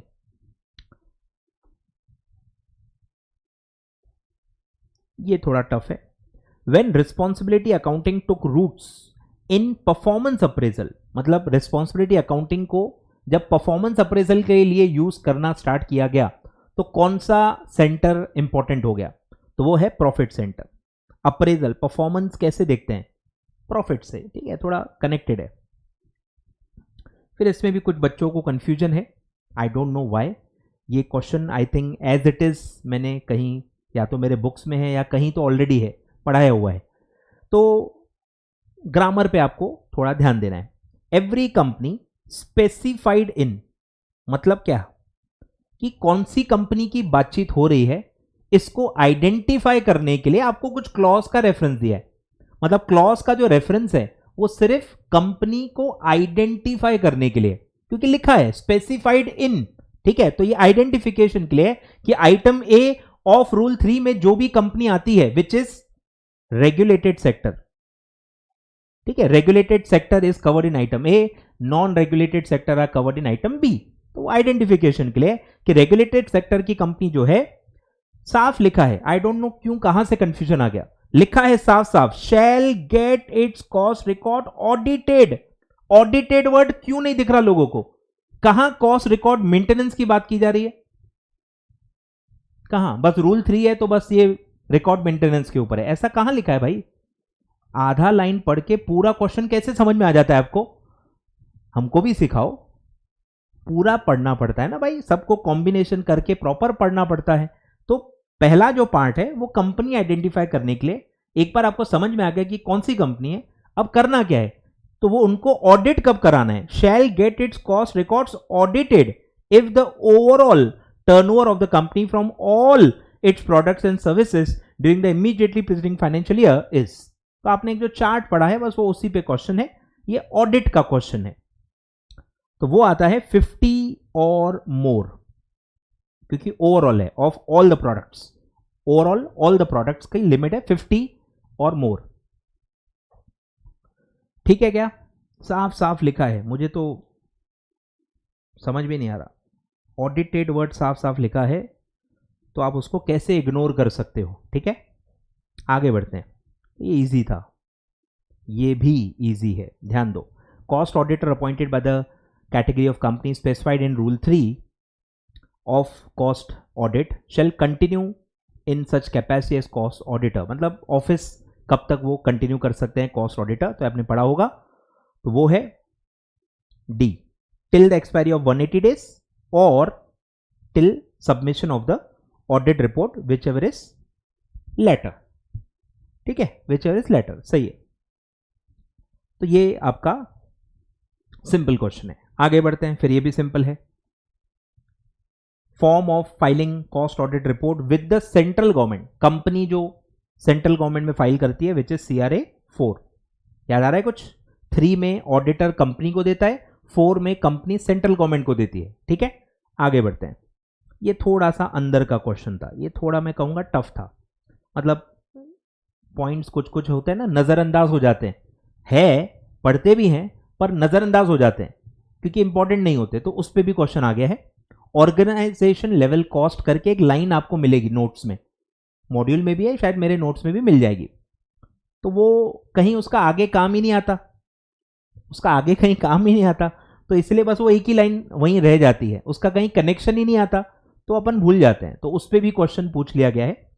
Cost which are common to many different activities, products, services and which can be prorated proportionately, जिसको आप बांट सकते हो on any arbitrary basis, are classified as. तो वो होता है ऑर्गेनाइजेशन लेवल कॉस्ट, कि जो पूरे ऑर्गेनाइजेशन के लिए लग रही है और जो आर्बिट्री बेसिस पे अलग अलग एक्टिविटीज में बांटी जाती है उसको कहते हैं ऑर्गेनाइजेशन लेवल कॉस्ट। तो ये काफी कंफ्यूजिंग है, जिन्होंने नहीं पढ़ा होगा उनको फैसिलिटी लेवल कॉस्ट लगेगा, पर वो नहीं है क्योंकि यहां फैसिलिटी प्रोवाइड नहीं की जा रही है। कॉमन फैसिलिटीज प्रोवाइड कर रहे हो तो फैसिलिटी लेवल में आता है, पर ये ऑर्गेनाइजेशन लेवल कॉस्ट है, जो आर्बिट्री बेसिस पे आप बांटते हो उसको कहते हैं ऑर्गेनाइजेशन लेवल कॉस्ट। आगे बढ़ते हैं। ये भी काफी अंदर का क्वेश्चन है, कुछ कुछ वाकई में थोड़े टफ बनाए गए हैं। वही मेमोराइज वाला एलिमेंट है इसमें। Budget period for which normally a budget is prepared depends upon. तो 2 फैक्टर्स होते हैं, एक होता है I think nature of business और एक होता है costing technique to be employed. तो अंदर का क्वेश्चन, उसमें अंदर का ऑप्शन डाल दिया है costing technique to be employed. तो ये थोड़ा याद नहीं रहता, नेचर ऑफ बिजनेस याद रहता है कि नेचर है तो बजट पीरियड अलग अलग हो सकता है, तो बाकी का कोई लेना देना नहीं है। अमाउंट इन्वॉल्व के हिसाब से बजट पीरियड डिसाइड नहीं होता, मार्केट डिमांड के हिसाब से भी आपका बजट पीरियड डिसाइड नहीं होता, और आपकी साइज के हिसाब से। कंफ्यूजन डी में एक्चुअली होगा, साइज ऑफ ऑर्गेनाइजेशन, ये आपको लगेगा कि आना चाहिए पर ऐसा नहीं है बुक के हिसाब से। Costing technique to be employed option इसमें आता है, तो टफ है। आगे बढ़ते हैं, फिर ये भी काफी इजी है, कंसेप्चुअल है। The difference between the owners equity at the beginning and at the end. बोलो, ओनर इक्विटी में जो ओपनिंग क्लोजिंग में जो डिफरेंस होता है उसको आप क्या कहते हो? उसको आप कहते हो नेट प्रॉफिट और लॉस। नेट प्रॉफिट है तो ऐड हो जाता है, नेट लॉस है तो माइनस हो जाता है। ओपनिंग क्लोजिंग में नॉर्मली क्या डिफरेंस होता है? प्रॉफिट और लॉस फॉर द ईयर। काफी इजी है, ठीक है, ये भी इजी है। बोलो, higher level of management mostly involved in the decision making by selecting best alternatives from available, hence the reporting to higher level should be। बोलो, हायर लेवल को रिपोर्टिंग कैसी होनी चाहिए? पहला है more types of reports, more frequent reports और मोर detailed reports और all of about. बोलो बोलो हायर लेवल ऑफ मैनेजमेंट को क्या देना चाहिए? अब हायर मैनेजमेंट के पास टाइम कम होता है, ये तो आपको पता है, इतना तो पता है कि हायर लेवल ऑफ मैनेजमेंट के पास टाइम कम होता है, तो इसीलिए उनको समराइज्ड रिपोर्ट दिए जाते हैं, डिटेल्ड रिपोर्ट नहीं दिए जाते, वो लोअर लेवल, मिडल और लोअर को दिए जाते हैं। टॉप मैनेजमेंट जो है हायर लेवल, उनको कंसाइज रिपोर्ट, शॉर्ट रिपोर्ट दिए जाते हैं। तो मोर डिटेल तो नहीं आ सकता, मोर फ्रीक्वेंट भी नहीं आ सकता, कम रिपोर्ट देने होते हैं, नंबर ऑफ जो फ्रीक्वेंसी है वो कम होनी चाहिए। तो आंसर आता है मोर टाइप्स। क्यों? क्योंकि उनके अंदर पूरी ऑर्गेनाइजेशन है, सबसे हाईएस्ट स्कोप ऑफ डिपार्टमेंट्स किसके अंडर में आता है? हायर लेवल, पूरी ऑर्गेनाइजेशन उनके अंडर में आती है। तो रिपोर्ट के टाइप्स तो ज्यादा ही होंगे ना, ज्यादा डिपार्टमेंट्स हैं, सबकी रिपोर्ट आपके पास ही आएगी, तो आपके पास टाइप्स ऑफ रिपोर्ट ज्यादा होंगी, पर वो समराइज्ड होंगी और वो उसकी फ्रीक्वेंसी बहुत ज्यादा नहीं होगी, 3 महीने में एक बार, 6 महीने एक बार, साल में एक बार, ऐसा कम फ्रीक्वेंसी वाला। डेली वेली रिपोर्टिंग नहीं होती, बहुत ज्यादा फ्रीक्वेंट रिपोर्ट्स पढ़ने का हायर मैनेजमेंट के पास टाइम नहीं होता है। ठीक है, more types of reports answer आएगा। फिर ये भी बढ़िया ग्रामर में खेला है इसमें, इंस्टीट्यूट को समझ में आ गया है कि बच्चों का ग्रामर कम है, तो भाई ग्रामर पे पूछो। ठीक है, which one of the following is not the general principle to be followed in the management reporting? बोलो कौन सा जनरल प्रिंसिपल नहीं है? पहला है report should be elaborate, report uncontrollable factors also even with the marginal errors, unchanged formats. ठीक है, तो पढ़ा होगा तो ही थोड़ा बहुत आएगा, तो ए ऑप्शन आता है, क्योंकि जनरल प्रिंसिपल क्या है कि रिपोर्ट कंसाइज होनी चाहिए, एज कंसाइज एज पॉसिबल। तो यहां उल्टा लिखा है, इट शुड बी एलॉबरेट। ठीक है, एलॉबरेट नहीं होनी चाहिए, it should be concise as possible. ठीक है, फिर ये काफी इजी है। This form of reporting to the management helps in to present and compare a fairly long period within a short space. Short space में कौन सा report आपको सब चीजें बता देता है? ग्राफिकल। ग्राफिकल बहुत लॉजिकल इजी क्वेश्चन है। आगे बढ़ते हैं। फिर ये मॉड्यूल के अंदर का है। ठीक है, मॉड्यूल में है, आई डोंट रिमेंबर कि मेरे नोट्स में है कि नहीं, मुझे भी याद नहीं है, बट ये मॉड्यूल में है, मैंने चेक किया है। तो एब्सॉर्प्शन कॉस्टिंग की रिक्वायरमेंट क्या है? तो इसकी ड्यूअल रिक्वायरमेंट होती है। आपको इनकम टैक्स पर्पस के लिए भी एब्सॉर्प्शन कॉस्टिंग मैंडेटरी है, तो इनकम टैक्स रिपोर्टिंग पर्पस के लिए भी मैंडेटरी है, और जितने भी एक्सटर्नल यूजर्स होते हैं, शेयर होल्डर्स हो गए, जो भी हो गए, उनके लिए भी एब्सॉर्प्शन कॉस्टिंग ज्यादा चलती है। तो डी ऑप्शन आएगा, external reporting and income tax reporting दोनों के लिए एब्सॉर्प्शन कॉस्टिंग की रिक्वायरमेंट है। तो ये इजी नहीं है। आगे बढ़ते हैं।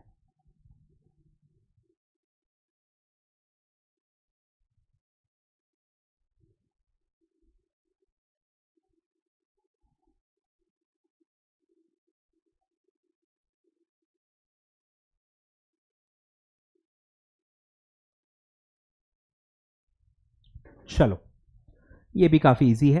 End AS are named and numbered in the same way as, हमारी जो इंड एएस की नंबरिंग है वो हमने कहां से इंस्पिरेशन ली है? ठीक है, तो हमने आईएफआरएस से इंस्पिरेशन ली है। आईएफआरएस से हमने कॉन्वर्जेंस किया था, तो आईएफआरएस के हिसाब से हमने अपने इंड एएस की नंबरिंग दी है। ये बहुत ही बेसिक पॉइंट है, ये भी कंसेप्चुअल पॉइंट है वैल्यूएशन का।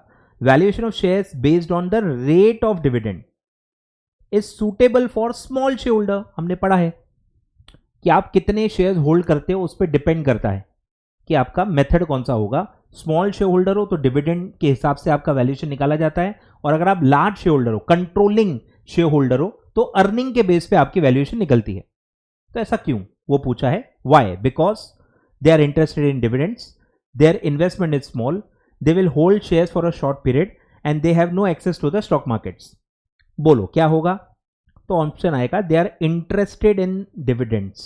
इंटरेस्टेड मेन है, क्योंकि वोटिंग पावर तो उनको भी होता है, भले नंबर ऑफ शेयर्स कम है, वोटिंग पावर तो होता है ना, पर उनको पता है कि मेरे पास इतने वोट्स नहीं है कि मैं डिसीजन को इन्फ्लुएंस कर पाऊंगा। वो वोटिंग के लिए शेयर्स लेते ही नहीं है, वो कमाने के लिए, डिविडेंड्स के लिए होल्ड करते हैं, मतलब लेते हैं स्मॉल शेयर होल्डर्स, उनका पूरा इंटरेस्ट डिविडेंड में ही होता है। तो इसलिए उसी के बेस पे वैल्यूएशन लेना चाहिए। कंपनी की जो कमाई है वो पूरी कमाई आपकी है ऐसा वो नहीं मानते, क्योंकि वो पूरी डिस्ट्रीब्यूट नहीं होती। तो जितनी डिस्ट्रीब्यूट होती है उतनी ही उनकी इनकम होती है। ठीक है, तो they are interested in dividend, इसीलिए रेट ऑफ डिविडेंड के हिसाब से वैल्यूएशन उनका शेयर्स का करना चाहिए। ठीक है, आगे बढ़ते हैं। ये भी काफ़ी इजी है। ड्यूअल मेथड अदर नेम्स में मैंने दिया हुआ है, फेयर वैल्यू मेथड का ही दूसरा नाम होता है ड्यूअल मेथड, क्योंकि दो अलग अलग वैल्यूएशंस का एवरेज लेती है, तो इसलिए उसको ड्यूअल मेथड कहते हैं, पढ़ाया हुआ है। फिर ये भी थोड़ा ग्रामर वाला क्वेश्चन हो गया। In the earning value approach of the valuation, past earnings of the business after some adjustments multiplied by a capitalization factor. ठीक है, ये फॉर्मूला है वैल्यूएशन का। तो कैपिटलाइजेशन फैक्टर काय के बेसिस पे कौन सा rate of return capitalization factor में दिया जाता है वो पूछा गया है। तो वैसे तो एनआरआर होता है नॉर्मल रेट ऑफ रिटर्न, पर normal rate of return option में नहीं है, तो ऑप्शन आता है expected rate of dividend, rate of return.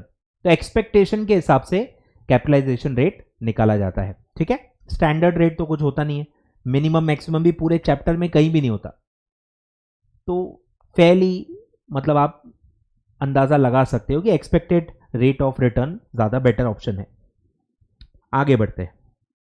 फिर है इंड एस 102 अप्लाइज टू। ठीक है, ये भी बहुत बेसिक एप्लीकेबिलिटी पे क्वेश्चन है कि इंड एस 102 जो है शेयर बेस्ड पेमेंट्स, वो किस पे अप्लाई होता है?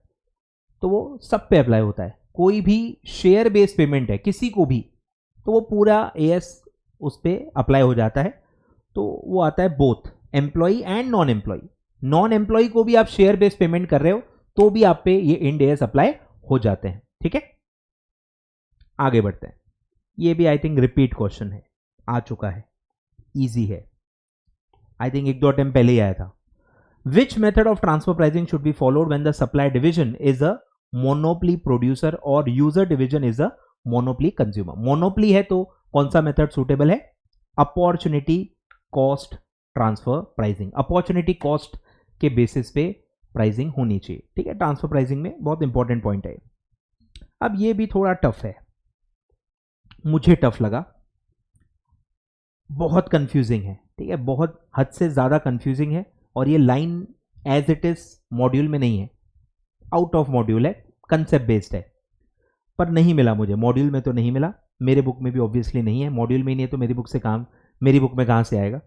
इन case of restrictions due to limiting factor, ये की फैक्टर पे क्वेश्चन है, की फैक्टर लिमिटिंग फैक्टर जो आप पढ़ते हो, कि in case of restrictions due to limiting factor, अगर लिमिटिंग फैक्टर है तो आप प्रॉफिट क्या बेसिस पे मैक्सिमाइज करोगे?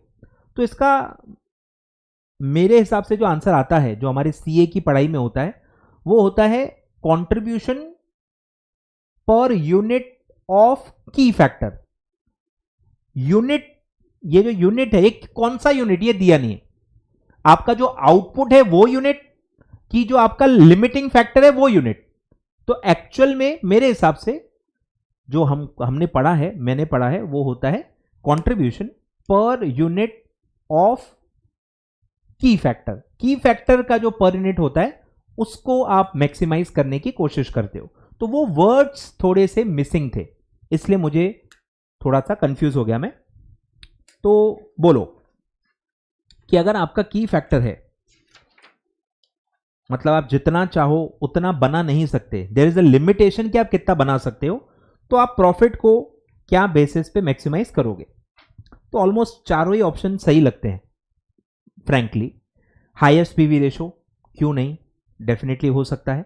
लीस्ट बीईपी, कम से कम बीईपी हो, ज्यादा से ज्यादा एमओएस हो, सब लॉजिकली सही है, बट आंसर है D, highest contribution per unit of की फैक्टर यहां डाल देते तो पहचानने में बहुत आसानी हो जाती। ठीक है, तो ये आपका ऑप्शन होता है कि जितने भी यूनिट्स आप बना रहे हो, पर यूनिट ऑफ की फैक्टर में जितना आप कमाओगे उसको आप मैक्सिमाइज करने की कोशिश करोगे, यानी बेस जो है की फैक्टर का बेस आप लोगे। की फैक्टर अगर आपका आर है, लेबर आर, तो एक एक लेबर आर पे आप ज्यादा से ज्यादा कंट्रीब्यूशन कमाने की कोशिश करोगे। आपका रॉ मटेरियल अगर की फैक्टर है तो पर किलो ऑफ या per unit of raw material आप ज्यादा से ज्यादा कमाने की कोशिश करोगे। तो ऐसा होता है इस पे, क्योंकि हमारे सीए फाइनल में तो क्वेश्चंस आते थे, आपको तो थ्योरी आ रही है, हमको तो कॉस्टिंग सब्जेक्ट था, तो उसमें 8-8 मार्क के क्वेश्चन आते थे की फैक्टर पे, और उसमें ये सब हम कैलकुलेट करते थे, इसलिए मुझे पूरा याद है। तो थोड़ा लैंग्वेज आई थिंक बेटर हो सकती थी। आगे बढ़ते हैं। As per CAPM which of the following factor causes systematic risk? काफी इजी है, बोलो सिस्टमैटिक रिस्क में कौन कौन आता है? इन्फ्लेशन, यस, मैक्रो फैक्टर है। टैक्स पॉलिसी मैक्रो फैक्टर है। जीडीपी मैक्रो फैक्टर है। तीनों के तीनों सिस्टमैटिक रिस्क को कंट्रीब्यूट करते हैं। बहुत इजी है। फिर है arbitrage, APT. Arbitrage pricing theory is based on the assumption that intention of all the market participants is wealth maximization. Market participants will bring back the market equilibrium. There are transaction cost and short selling is not possible. तो थोड़ा भी अगर आपने पढ़ा है तो आपको पता होगा कि there are no transaction cost, ये अज्यूम्ड होता है। शॉर्ट सेलिंग इज पॉसिबल ऐसा लिखा होता है, तो सी और डी तो नहीं आ सकता। ए और बी में आप कंफ्यूज हो सकते हो, तो ऑप्शन आएगा बी कि मार्केट इक्विलिब्रियम अपने आप आ जाएगा। जो भी इंफॉर्मेशन आती है, इंफॉर्मेशन इनकॉर्पोरेट हो जाती है प्राइस में, तो मार्केट इक्विलिब्रियम अवेलेबल इंफॉर्मेशन के हिसाब से आ जाता है। यही थ्योरी का अजम्पशन होता है, ठीक है। मार्केट इक्विलिब्रियम का पॉइंट आता है उसमें, ठीक है। तो ये थे आपके पूरे 68 थ्योरी क्वेश्चंस।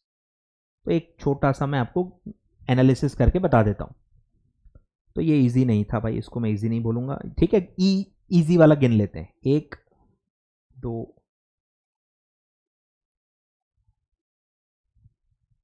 ये इजी था। 3 4 5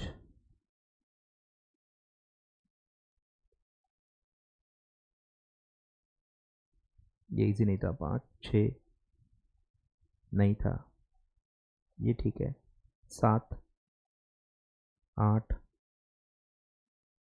9 10 11 12 13 14 15 16 17 18 19 20 21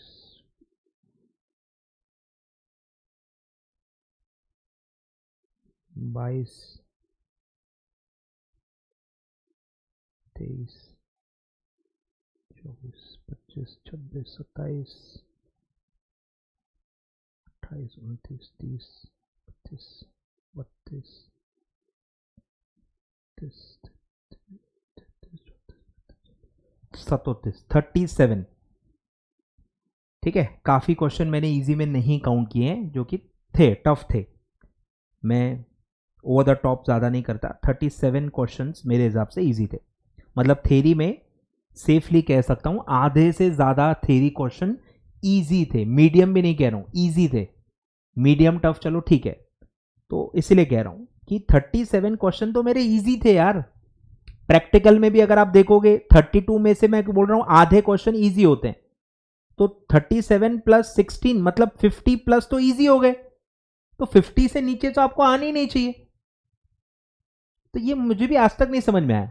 सर हमारी पढ़ाई हो गई है, मैं तो आपका ही लेक्चर वायर हूं, मैंने पूरे लेक्चर देखे हैं। अरे तो भाई सब देखा दिखाया आ रहा है, इजी आ रहा है, तो अगर वो नहीं ले पा रहे हो तो आपको अपने आप से सवाल पूछना चाहिए कि क्यों नहीं आ रहे भाई। ऐसा वहां आप क्या गड़बड़ कर रहे हो? इतने इजी इजी क्वेश्चन है, क्यों आपका स्कोर 40 के नीचे चले जा रहा है? ये आपको अपने आप से सवाल करना चाहिए। मैं क्या बताऊं, मुझे क्या पता वहां पे जाके आप क्या करते हो। मैंने पढ़ाया है, आपने पढ़ा है, तो आपको आ जाना चाहिए। नहीं आ रहा है तो मतलब ये तो एक सेल्फ इंट्रोस्पेक्शन का पॉइंट है। आपको अपना ऑडिट करना चाहिए और मुझे बताना चाहिए कि आपको क्या प्रॉब्लम हो रही है, ठीक है। तो मैं फिर से यही कहूंगा 50 लाना इस पेपर में काफी आसान था। 37 क्वेश्चंस इजी थे मेरे हिसाब से, इसमें बिल्कुल भी गलती नहीं होनी चाहिए थी, ठीक है। चलो तो नेक्स्ट पार्ट में मैं प्रैक्टिकल क्वेश्चंस अच्छे से बताऊंगा। इसमें भी मैंने क्या क्या टफ थे, क्या क्या आउट ऑफ सिलेबस थे, क्या क्या क्या था, सब मैंने अपना अपना ओपिनियन दे दिया है। अब आप उसके हिसाब से पढ़ाई करो, ठीक है। चलो thank you so much. Next video में मिलेंगे और प्रैक्टिकल्स अच्छे से डिटेल में मैं आपको पढ़ाऊंगा। Thank you so much.